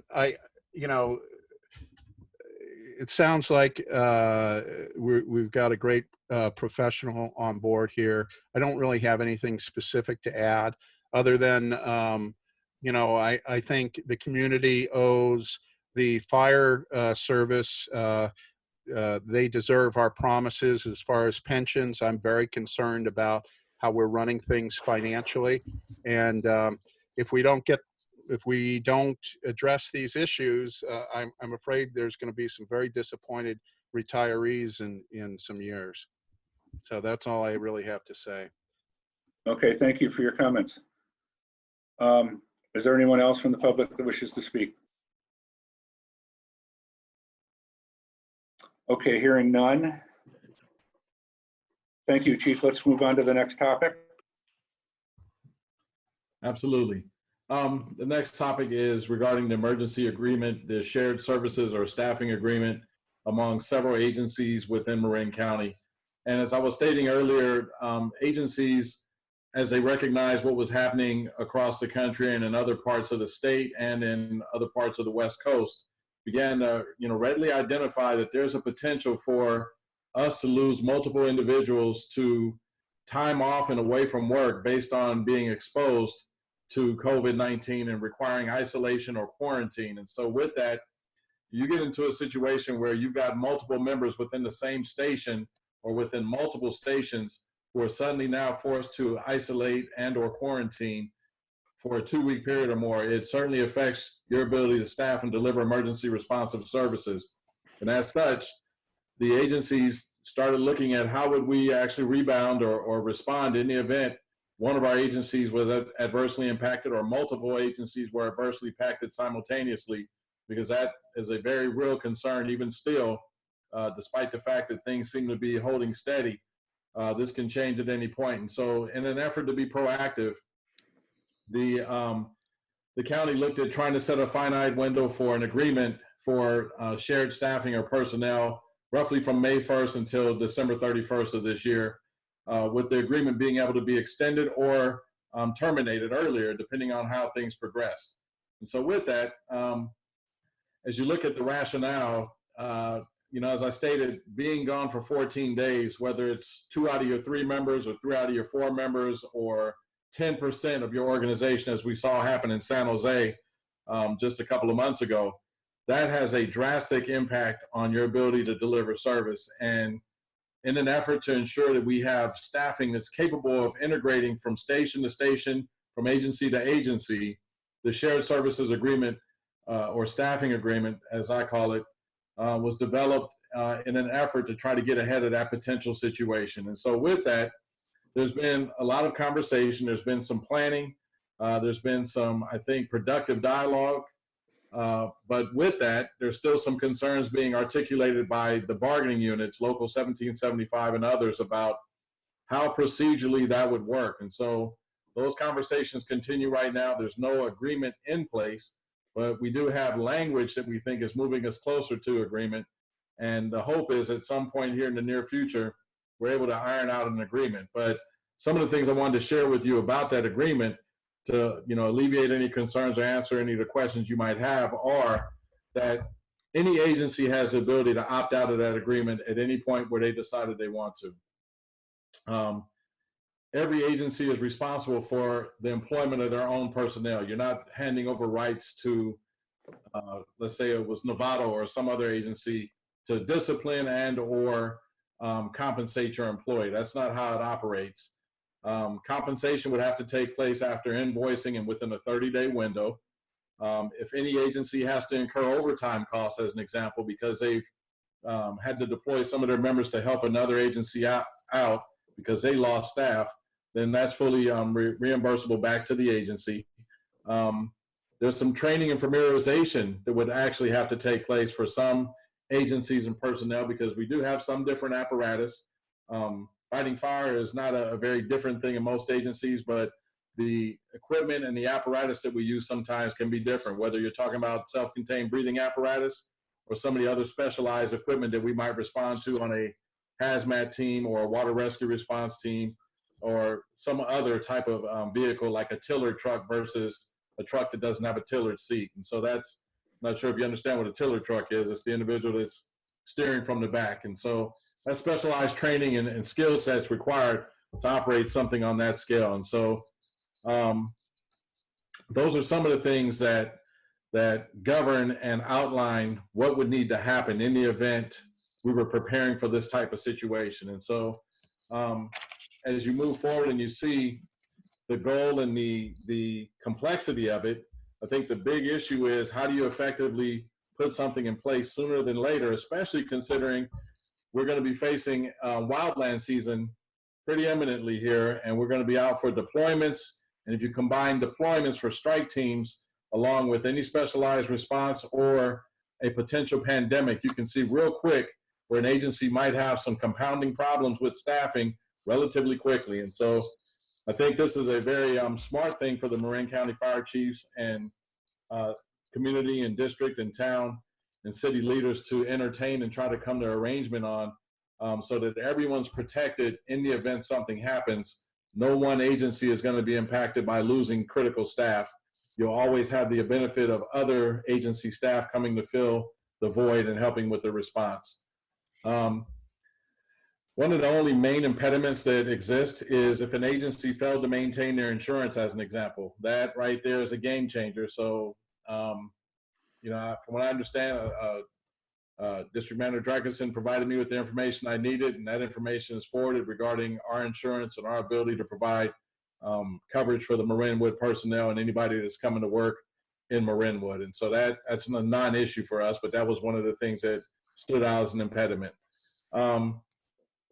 As I indicated, the fiscal impact, each agency is responsible for paying their own personnel, but they can also receive compensation when they actually detail someone out to work at another station who's short-staffed. Short of that, there's really no major fiscal impact. And so I just, at this point, I would like to really offer up, you know, my recommendation is that given the potential, and I'm saying that mindful of the idea and the fact that right now things have leveled off, but the potential still exists. And because of that potential, I think it's wise to entertain the agreement and have something in place as a redundancy or a backup in the event we do experience some significant challenges for any reason. So my recommendation would be that you authorize myself and District Manager Drakenson to please allow us to execute this agreement on behalf of Marinwood CSD. Very good. Jeff, if I could just follow up really quickly on this, and Chief White touched on it, but to be very clear, I mean, the agreement that was included, I mean, that is a draft. There is still some language, it sounds like, and some meet and confer happening with 1775 at a countywide level. My understanding is that the county reps are representing all of the departments. So it's not going to then scale down to meet and confer needs on each individual employee group at each individual station or department. It should also be noted that this agreement is also being reviewed by multiple legal counsels, basically every city, town and fire district involved, as well as the county council, because the county of Marin is involved, and they also provide our general counsel as well as Southern Marin.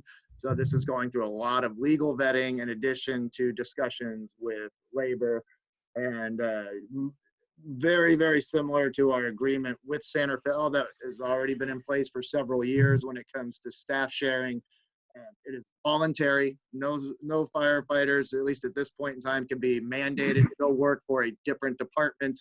They have to accept, and that is completely voluntary on them. And then again, whatever we spend in overtime deploying somebody to another agency or department will be invoiced and reimbursed by the receiving agent. Very good. Thank you, Eric. Sivan, you have a question? Yeah, just a quick question about the sentence that Marinwood will incur a $50 fee from our insurer for each certificate of additional insured created. So is that when we bring in somebody else? It's just each time somebody else comes in? No. Okay. I'm sorry. To clarify, we have a $50 administrative fee that we have to pay when we create a certificate of additionally insured for another third party or agency. This is for everybody. I mean, we have, at the top of my head, 6 to 8 different additional insured certificates out there that name other agencies as additionally insured. There's several agencies who name us as additionally insured. So when we create a new one, there is a $50 administrative fee that goes along with that. So how many more would we need to create? Would we need to create one for every single district within Marin County that we're going to be doing this year? I believe we actually already have one with the county of Marin and San Rafael. So then City it's of San just, Rafael. So it'd be the okay. remaining agencies, which I think is 7. Okay, so it's not you're a right. big fee. Okay. And this is just like you do it once and then it covers the whole May through December. It actually will, yes. Okay. Yeah, it'll most likely cover the entire fiscal year. Once a final agreement is in place, the agreement as well as the request for the additional insured will be sent off to our carrier. Okay. Great. Thank you for clarifying. Just to clarify, the same way, whenever we tap onto human resources from another agency, we pay the overtime for, which is the going rate at the agency. We would be same way in this case, paying the prevailing wage of that agency, correct? Well, we'd be paying whatever their rates are. Yeah. So whatever their current employment agreement is, it's their overtime rate that we are reimbursing. Basically, what they are spending in addition to payroll taxes and other associated fees that go along with that. So in the exact same way that we bill back and forth, invoice back and forth with San Rafael. Okay. Other questions? The only other thing, Jeff, that I would add to this is I am with Chief White. I fully endorse and agree with this and strongly recommend approval. If you look at our agency, we have 9 firefighters total. If we lose a shift, we're down to 6. If another one's sick, we have one out right now on paternity leave. Smaller agencies like ours could really be impacted really fast by a loss of available personnel. So are we approving, even though this is a draft and it's going to change, or are we just approving the fact that this sounds good and that when the final draft comes, we will approve it? To be clear, you are going to approve this agreement in principle, and then you are authorizing myself and Chief White to execute a final version of this agreement based on the information we've provided you at this time. Okay. Thank you for clarifying. Right. One other question, if I may. With regard to training, I think we're going to be definitely one of the firefighting entities that's going to require quite a bit of training because of some of the equipment that we never use. How does training work? Is it when one of our volunteers gets and they're on duty in another place, they get trained while they're on duty, or is there a specialized event where somebody just goes and gets trained when they're not on duty? How does that work? My estimation is it really depends on which agencies are adjacent to one another and how quickly you'll need to move people from one agency to the next. I'll give you an example. Marinwood and San Rafael are already using the same equipment, already understand the same terminology. But what does Novato Fire Department use? What is Central Marin? What is Marin County using in the way of equipment? And so I'm guessing that not everyone has the same self-contained breathing apparatus, as an example. That being said, doesn't take long to learn how to use another self-contained breathing apparatus. It's the type of thing you can actually do that morning when you actually show up to work at an agency. I wouldn't really necessarily want to do that. I'd probably prefer that we provide training and familiarization, almost like a show and tell for individuals before they actually start with the agreement, because you could get a fire the moment you walk in and now you're required to use that SCBA. You're not capable and trained. So I see. A show and tell and some form of training take place on a prior to basis. But again, and one of the things I should have mentioned is that in the event there's a vacancy in that agency or in a specific agency, let's say Marinwood, the opportunity to work the overtime will be presented first to Marinwood staff. So that kind of helps prevent the potential for someone else having to come and show up. It's really in those dire instances where you don't have anyone in-house that's able to work the vacancy, but now you have to reach further out. Yes, understood. Whether or not you're reaching out in concentric circles away from that organization who needs help, or whether they're going strictly down a list, that's what's being sorted out right now, I believe. Right. Okay. Understood. Okay, very good. Okay. Questions from the public? Yes. Stephen. Hi, Chief. As you probably know, I speak frequently, not frequently appreciated, but I do speak frequently, and hopefully my comments are useful. First of all, I got to say I'm a little concerned about this agreement for the simple fact that this shared services agreement and is not a fair deal for Marinwood. I know that there's a lot of disparity in pay scales throughout Marin. For example, I think both Kentfield and Novato have much higher pay scales. So, you know, it sounds like we could be ending up paying a lot of overtime at very premium rates when maybe we're better off hiring relief firefighters or even volunteers to fill in some of these shifts. I'm very concerned about the long-term viability of the pensions for the firefighters. You guys deserve it. You're out there on the front lines. But if we can't meet our bills, you guys are going to be the ones that lose. That's just the one point I want to make. The other thing was, because you're new, and I meant to say this the last time, I don't know if you've had a chance to look around the community and identify potential problem spots within the community that we need to be aware of that are either wildfire risk or could create a safety situation. If you have, I'd certainly like to know where those places are. And that's all I have to say. Thank you, Stephen. Are there other comments from the public? No. Okay. Then let's, I'd like to entertain a motion to approve the draft emergency agreement among participating Marin County fire agencies to share personnel in principle and authorize the chief and the district manager to execute that agreement as it is worked out. So moved. Okay, do I have a second? I'll second. Very good. Is there any further discussion? Tiffany? Director Green. Aye. Board President Naylor. Aye. Director Oysterman. Aye. Director Perry. Aye. And Director Shea. Aye. Thank you. Thank you.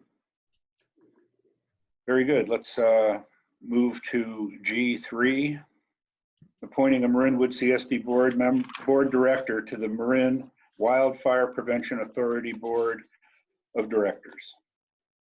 Great. I left you a brief memo or staff report on this as well. As part of the measure that was approved, the Measure C, each agency will have a member of their elected body on the governing board for the Marin Wildfire Prevention Authority. This needs to be appointed at a board level, and it's certainly, again, it's an elected official, not an appointed or a staff official. So what we need to do right now is have the board discuss amongst themselves and ideally appoint one of you to serve in that capacity representing Marinwood on the MWPA board. Their first meeting has already been scheduled for May 21st. I don't have the exact time in front of me. They're typically held during the day, and I can try to get that information, but I will obviously pass it along to whoever is there. And then Chief Weber from Marin County Fire has been doing a lot of the coordination at this point. So I will pass along the name and relevant contact info for our board director. And I would assume you would be hearing from him shortly. And then to be clear, the May 21st meeting is the first meeting of the governing body of the Marin Wildfire Prevention Authority. There's not been a board meeting to date, mostly because agencies are going through the appointment process in formal meetings. I see. Is this going to be evening or usually in the middle, like noonish? Just asking. Yeah, I don't have it immediately in front of me. If you can. Sorry, Eric. All right. 3 p.m. 3 p.m. Yeah, that's what time the ops committee meetings have been happening, and that is the time of the May 21st meeting. I can't speak to if that will be a constant. I imagine that'll be something for the board of governors as a whole to discuss once the board is assembled, but the first meeting has been scheduled for May 21st at 3 p.m. And where is it taking place? Online. It's Zoom. Online. I mean, anything right now is a Zoom call. It'll be a virtual meeting. Joy. And then to answer your question, Bill, I don't know where they would be if and when physical meetings are allowed again. Any idea about frequency? I believe once a month. Chief White might have more information on that.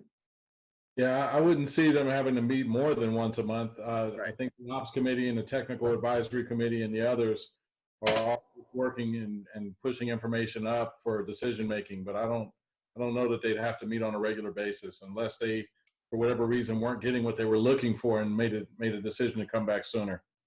I see. Okay, fair enough. Okay, do we have a volunteer?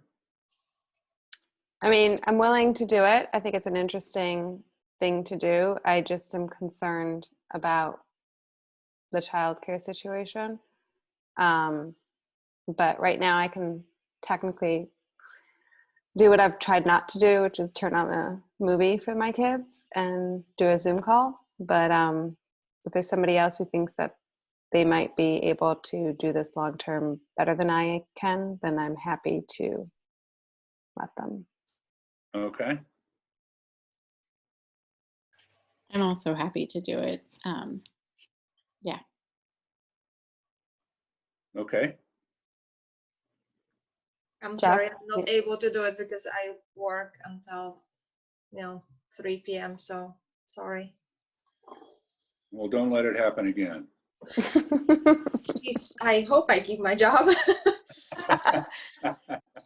Okay. This one pays so handsomely. All right. So we have 2 volunteers. Bill, are you volunteering? I could. I do have the ability to take whatever time I want off, but it just depends on when they start going to regular meetings, and how long this indoor nonsense keeps going on. I mean, I can do it. Does anyone have any, I guess I'll just ask it this way. Does anyone have any passion around this? This is it's an important effort. Well, to me, it's interesting. Uh-huh. Just like all the other times that we've dealt with pensions and fire. Understood. It's all learning. Okay. Well, it sounds like everybody, except for Isabella, who cannot. So let's do this. Leah, if you have the time, would you take this? Sure. Okay. I'd appreciate your expertise, and I think you'd add some value there. It'd be good to have you aboard for this. Okay. Anybody else have any questions or concerns about that? No. Okay. And you're sure that you're not going to have a problem time-wise or anything like that? Mm-hmm. Okay. Good. We don't need to vote on that, do we? No, you should have a motion, and you also need to Motion? request some level of public comment. Ah, yeah, well, I was going to do that next, but okay. Let's do the motion first. I would like to move to appoint Leah Green to the Marin Wildfire Prevention Authority, representing Marinwood. Okay. Do I have a second? Second. Okay. Public comment. Yes. Stephen, go ahead. Sure, I'll be brief. Obviously, we need wildfire protection. I think that's what we're paying for now. I'm really troubled that, there's a ignoring of the needs of the taxpayers in this district. It just seems kind of ridiculous that no one stands up for, for the district as far as the financial arrangements here. Maybe all these deals are fine, but until we straighten out, the fundamental problem, which is our fire department contract, I don't think we should be entering in any shape, any kind of agreement, cooperative agreement. We need to. We're just complicating our ability to negotiate. Yes, Bill, would you like to say something? Go ahead. I'd love to hear your. Bill, do you have anything to say other than a sigh? Is that just? Oh, I have so much to say, Stephen, but I will refrain. Well, I know you guys don't like to actually talk.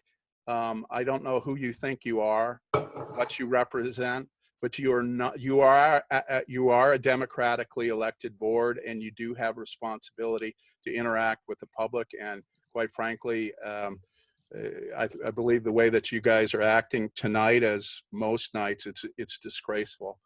I don't have anything more to say about that. Bill, if you want to reach out to me one-to-one, I'd love to hear what you have to say. I'll certainly do my best to listen to your concerns. Okay, Stephen, thank you. Okay, we have, is there any other public comment? No, that's all. Okay.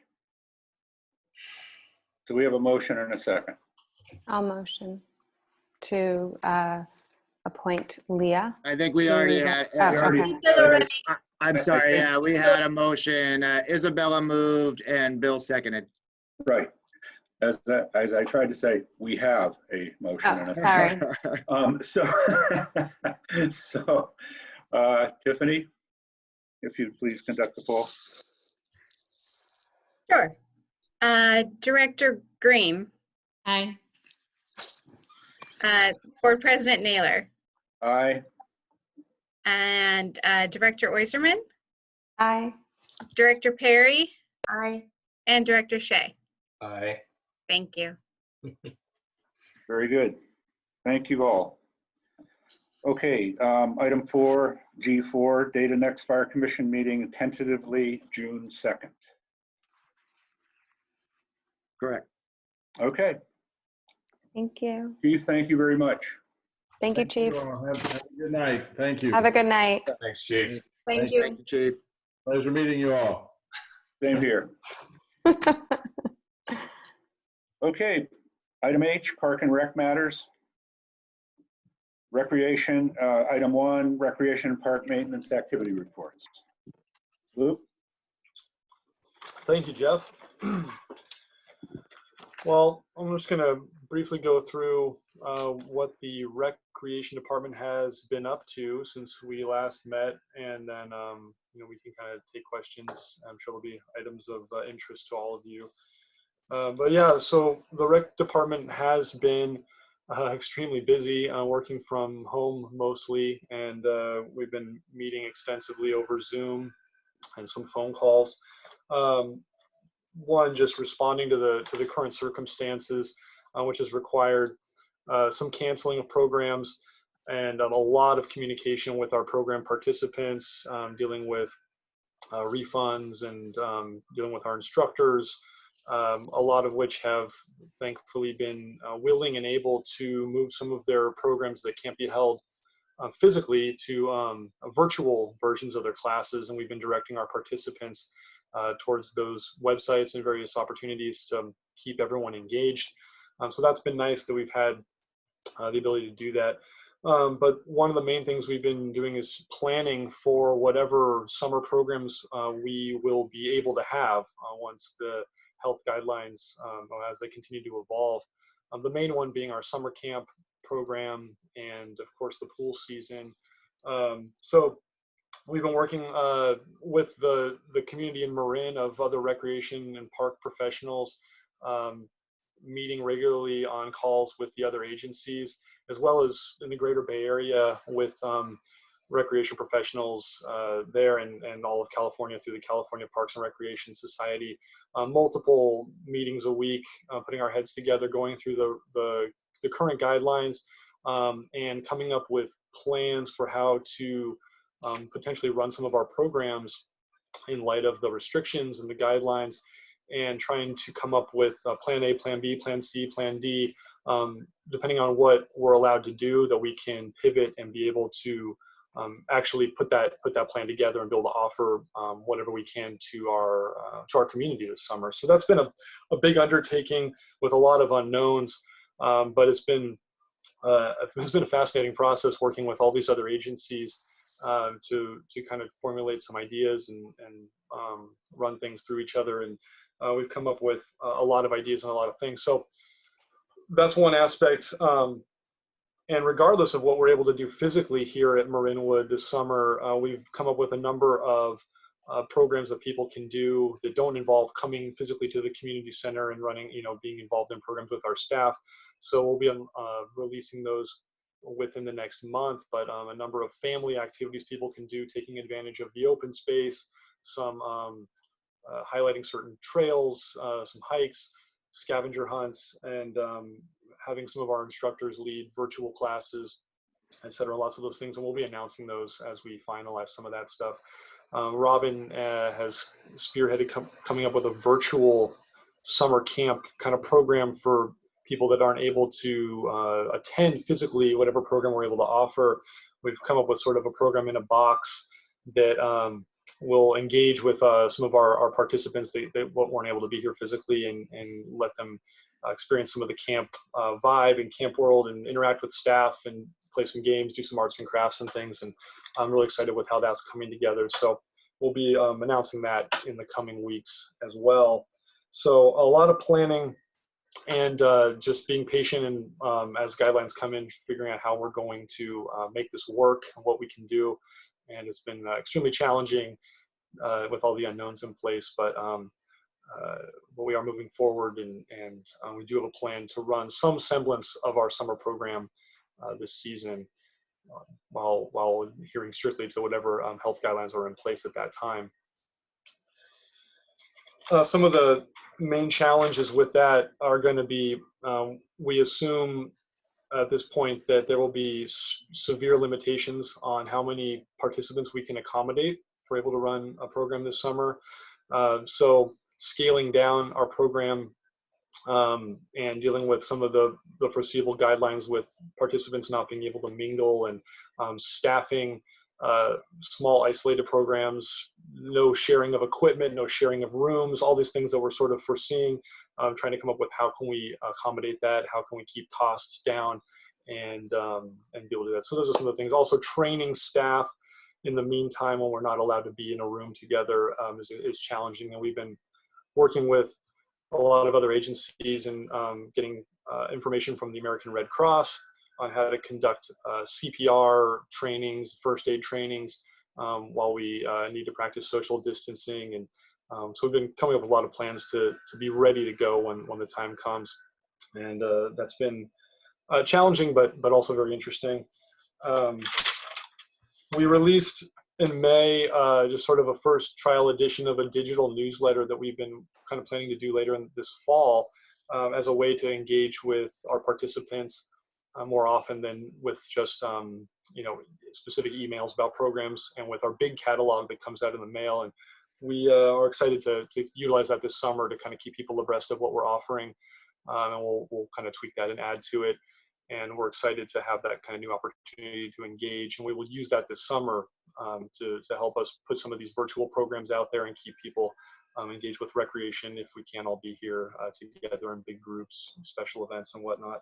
So stay tuned for some more of those. The next one I think will be coming out early June, and Carolyn has done a lot of work putting that together, and we're really excited for the just to add that to our gamut of communication tools. And so that's sort of what we've been working on, is just all the different things. What our plan of attack, if it turns out we're able to open the pool this summer, what steps we'll be taking to be able to accommodate the current requirements, what programs we'll be able to offer, how we're going to communicate that to the staff, how we're going to, or to the participants, how we're going to train our staff to do that, and just having a lot of plans in place so that we're ready. And that's been taking up a lot of our time. And then as things are really relaxed, just reacting to that. So the tennis courts just opened last week because of the new health order, and we were able to open those up with some restrictions and put the guidelines up. And that was us working in conjunction with all the other Marin Parks providers to respond to the health order, come up with language to put on the rules and what kind of rules and regulations we could do to stay within the guidelines but still offer our tennis facilities to the community. So that's sort of the way things go. The new guidelines come out and all these agencies come together to say, okay, now what does this mean for us? How can we move forward with this? How do we operate within these guidelines? What are some things we can do, if we can do anything at all? And so that's been kind of our process. Anyone have any questions? Yes, actually, I have a couple of comments. Number one, how in God's name can you monitor the fact that people are not going to share tennis balls? We're not, it's a great question. It's a great question. It came up in discussion, but it's very clear from the Marin County Health authorities that the guidelines are, we're very relying on individuals to read the guidelines and follow them to the best of their ability, and we are not expected to become an enforcement agent for the tennis courts. So we put the rules up and we ask people to abide by them, and we hope that they do, but then we give them some recommendations. You bring red balls, I'll bring green balls, and we try not to mix and match. So right. But, yeah, these are things that have gotten that get discussed. So. Indeed. Now, the other question I have is, and pardon me if I'm a little bit out of touch with this. My kids are quite a bit older than some of the ones that attend your summer camps these days, but what is the efficacy of holding a summer camp without a swimming pool in the middle of summer? Well, Jeff, that's a good question. I mean, we're pretty lucky to have a pool on site. A lot of summer camp programs do not have access to a swimming pool, especially not daily access or even weekly access. So while that is something that I think makes our program special and unique, it's not a central aspect to many, many summer camp programs. So while if we weren't able to utilize the pool as part of our camp program, we would sorely miss it. It wouldn't prevent us from being able to provide a bunch of other amazing activities and fun things. Thankfully, we've got this giant park, lots of open space, creek, forest, and we would plan to utilize all of that as much as we can this summer. Okay, all right, fair enough. I just wonder about, it does get hot here, and keeping the kids from overheating and that kind of thing is, I'm sure, going to be a challenge, but without a pool. But okay, Absolutely. fair enough. Okay, questions from anyone on the board? I had a question. I just had a quick question. Yeah, go ahead. On the digital newsletter, I did not get an email copy of that. Like when I read about that in here, I was like, oh, that sounds wonderful.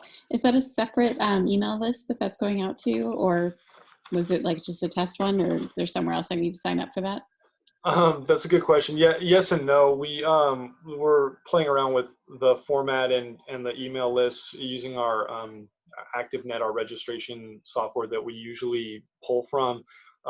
There's certain ways we can designate who is receiving this, and we're tweaking that. And the first go around did not get out to absolutely everybody we wanted it to, but it's mostly camp centered, and we did find out that a lot of our, this is just kind of getting into the weeds, but we found out a lot of our participants, like in our summer camp programs, were not linked to their parents' email address the way it should have been. Like whenever their account was set up, it just didn't get set up just quite right. So we actually have gone in and fixed all of that in the meantime, when we realized that our distribution should have been much larger. So that actually was a great way for us to find that out, that a lot of people were missing information just in general. So next time around, we'll be hitting a lot more of our community. So you should be getting the next one. Oh, thank you. You didn't miss a whole lot. Do you have anything that you want to offer on parks? Yeah, absolutely. So thank you, Jeff.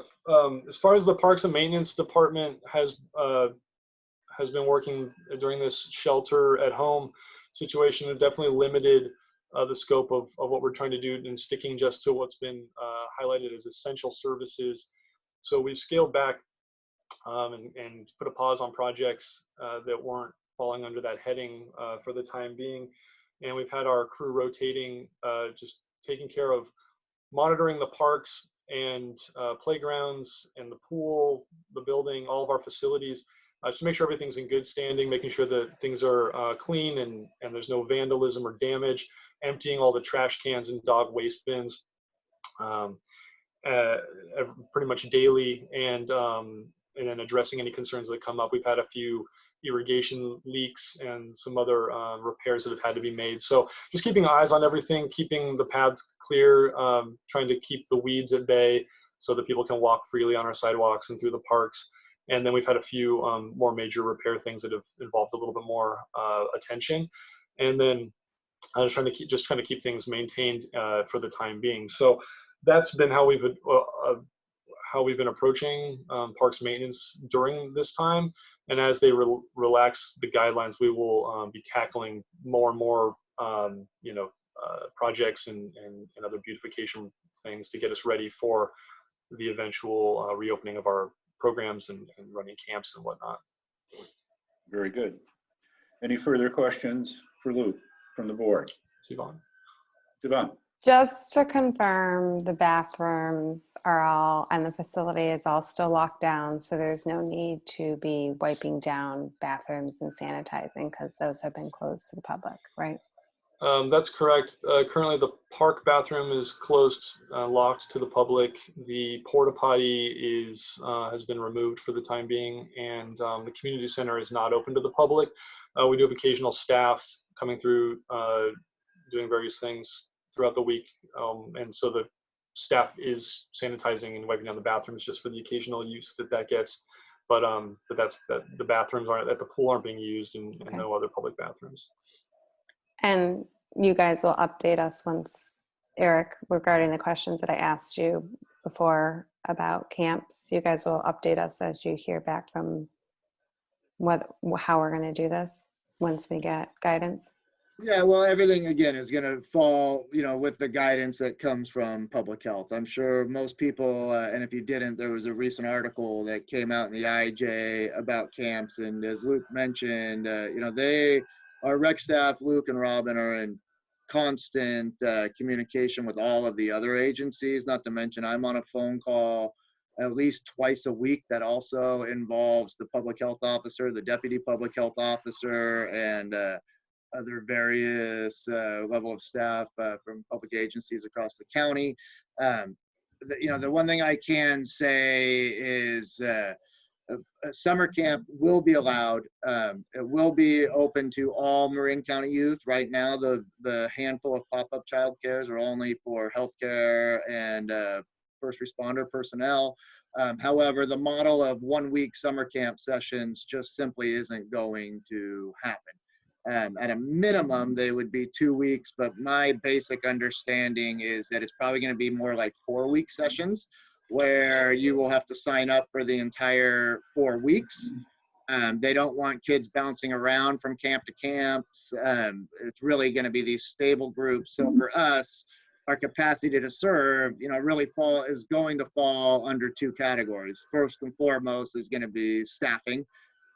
We're not going to have the similar staffing models where we have kind of a lead staff that say oversees multiple camps, because they can't intermingle between camps. So we really need to make sure that for each group of 12, we have a solid staff person that can manage that, and then maybe a not quite as experienced staff person with that person, as opposed to say 2 lesser experienced in a group.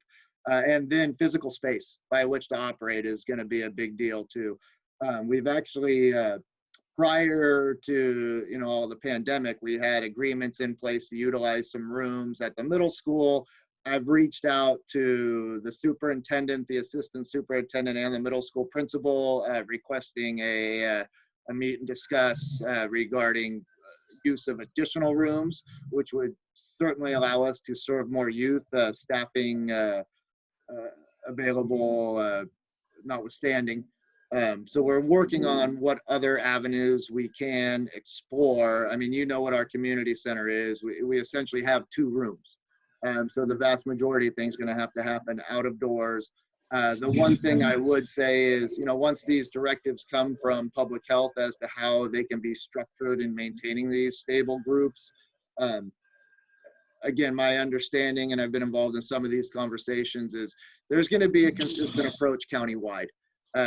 This is going to, if it's 4 week blocks, everybody's going to offer 4 week blocks, at least as far as the public agencies that are involved in this go.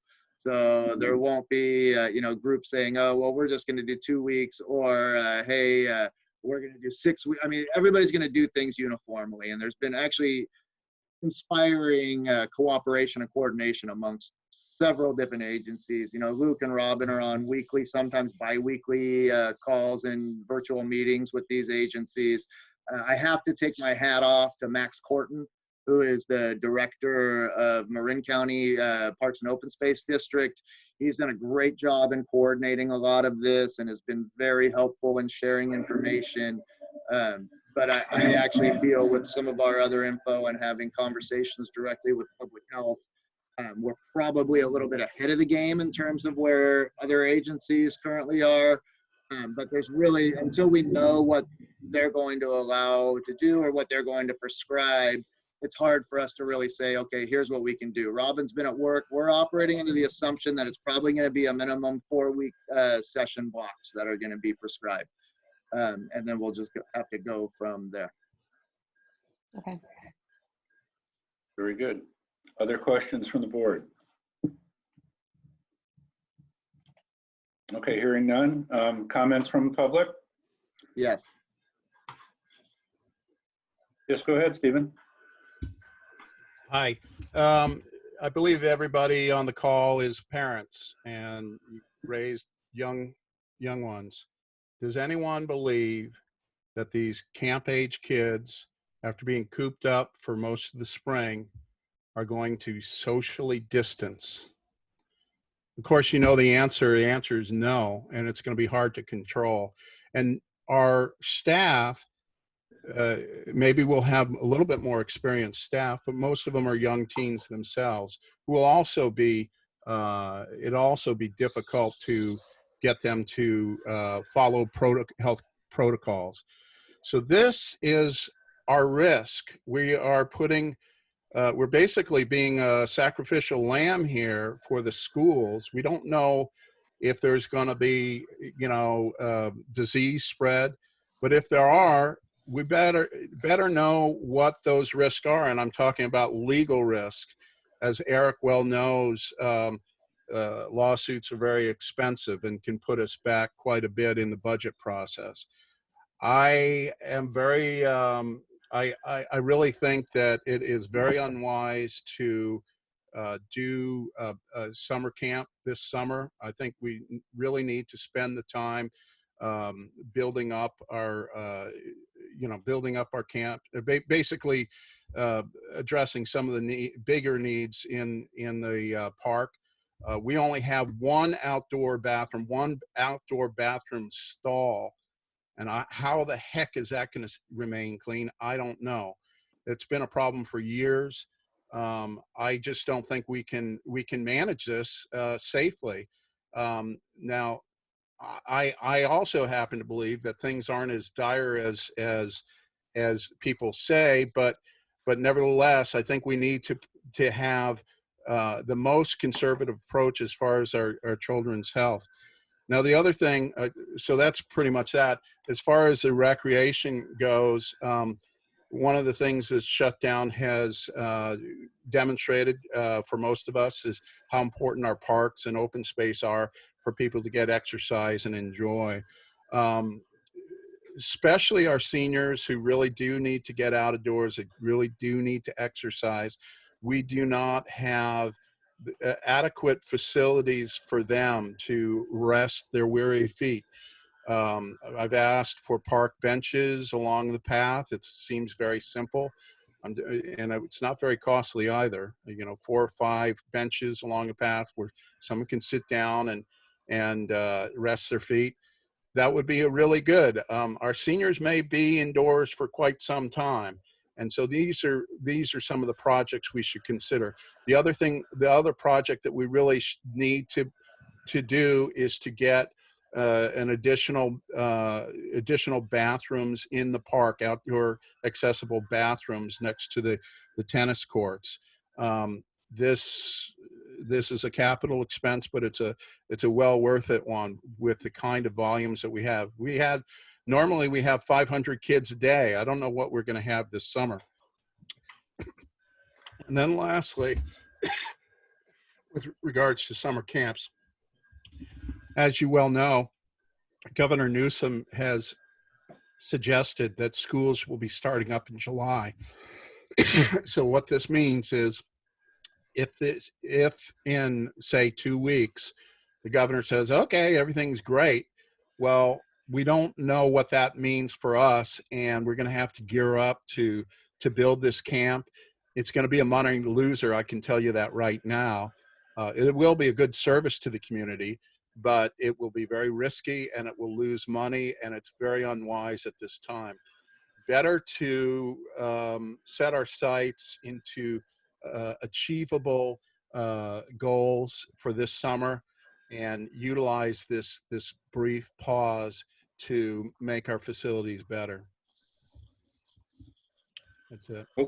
Okay, thank you, Stephen. Appreciate it. Are there other comments from the public? No, there are not. Okay. Jeff, if I could, if you don't mind, just a couple of other quick points is that, and public health even references it, and we've been in communication with people running these. There are childcare centers that are currently operating, and we've certainly been talking to them about some of their protocols that are put into place. Public health, who's actually, in my opinion, done an incredibly marvelous job guiding through a lot of this, has put together all sorts of guidelines, and these guidelines also include very easy to follow checklists just in terms of sanitation and health checks for not only staff but for participants. I would expect nothing less than that in terms of summer camp guidelines that they're going to be putting out hopefully relatively soon. And also, it should also be pointed out that our liability release language that's contained on all of our registration forms, we actually queried council on this and sent that. So one of their things that they said is they've actually investigated this at a county level previously, and as this current situation is a communicable disease, and it doesn't necessarily present level of a liability hazard. It's an assumed risk by participants. That said, they're looking at our language for any other updates we might want to have, because we've been using the same boilerplate language for years and years. So that'll just could possibly get updated if they see some areas that could use updating. Very good. Anything else from anyone on this topic? Okay, Just look- hearing, Looking forward to hearing what the plan ends up being. Not nearly as much as we are. Right. okay. Item H2, the next P&R Commission meeting tentatively scheduled for May 26th.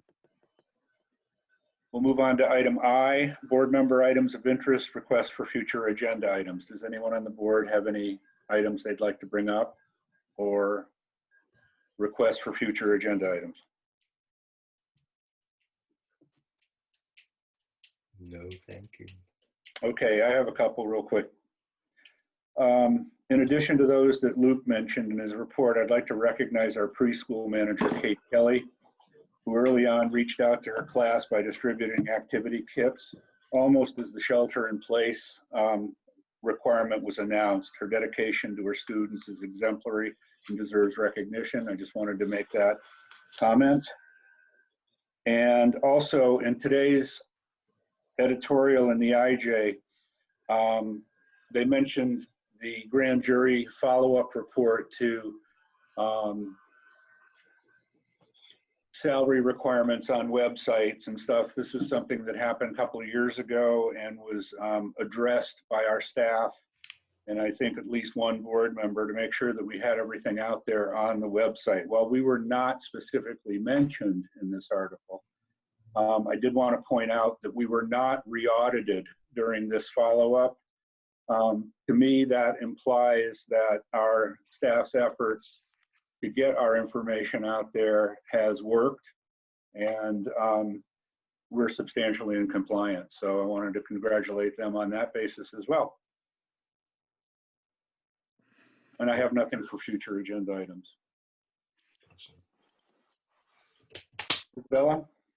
I'm sorry, I forgot one important thing. I would like to really thank Eric for all his hard work during these crazy times. I know that dealing with two small kids look the same for you, you know, little guys, and working full time is tremendously challenging. I'm fortunate enough to have kids that are older enough to be able to master the technology on their own, so I don't have to be involved. But I hear from many parents how challenging these times are, and therefore, on behalf of the entire community, thank you, Eric, thank you, Luke, and thank you to other members of our staff who are dedicating very bizarre times during the day or night to get the job done.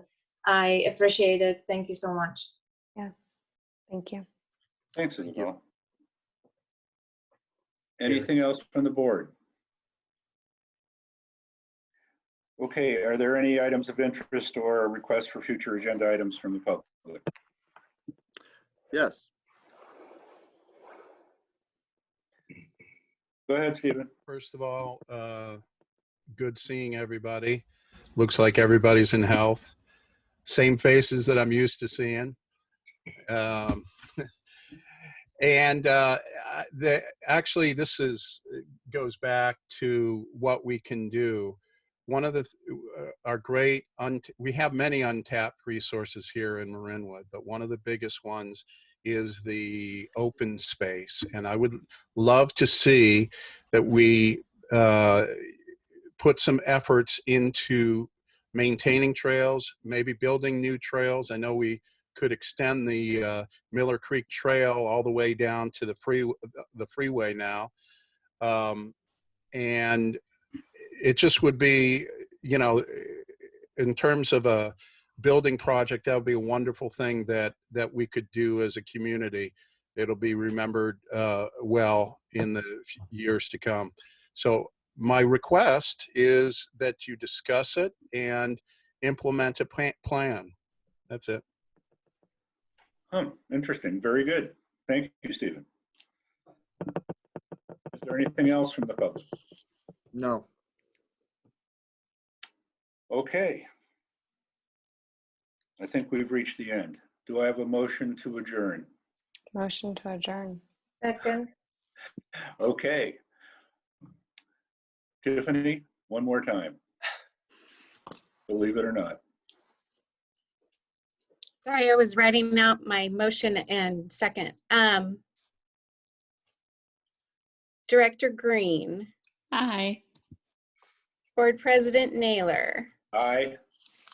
Director Oiserman, Hi. Director Perry. Aye. And Director Shea. Aye. Thank you. Very good. This meeting is adjourned. Thank you all for attending, your comments and your feedback. Thank you all. Have a great Thank you, night. everybody. Stay Thank you. safe and stay healthy and Good night. sane. Night.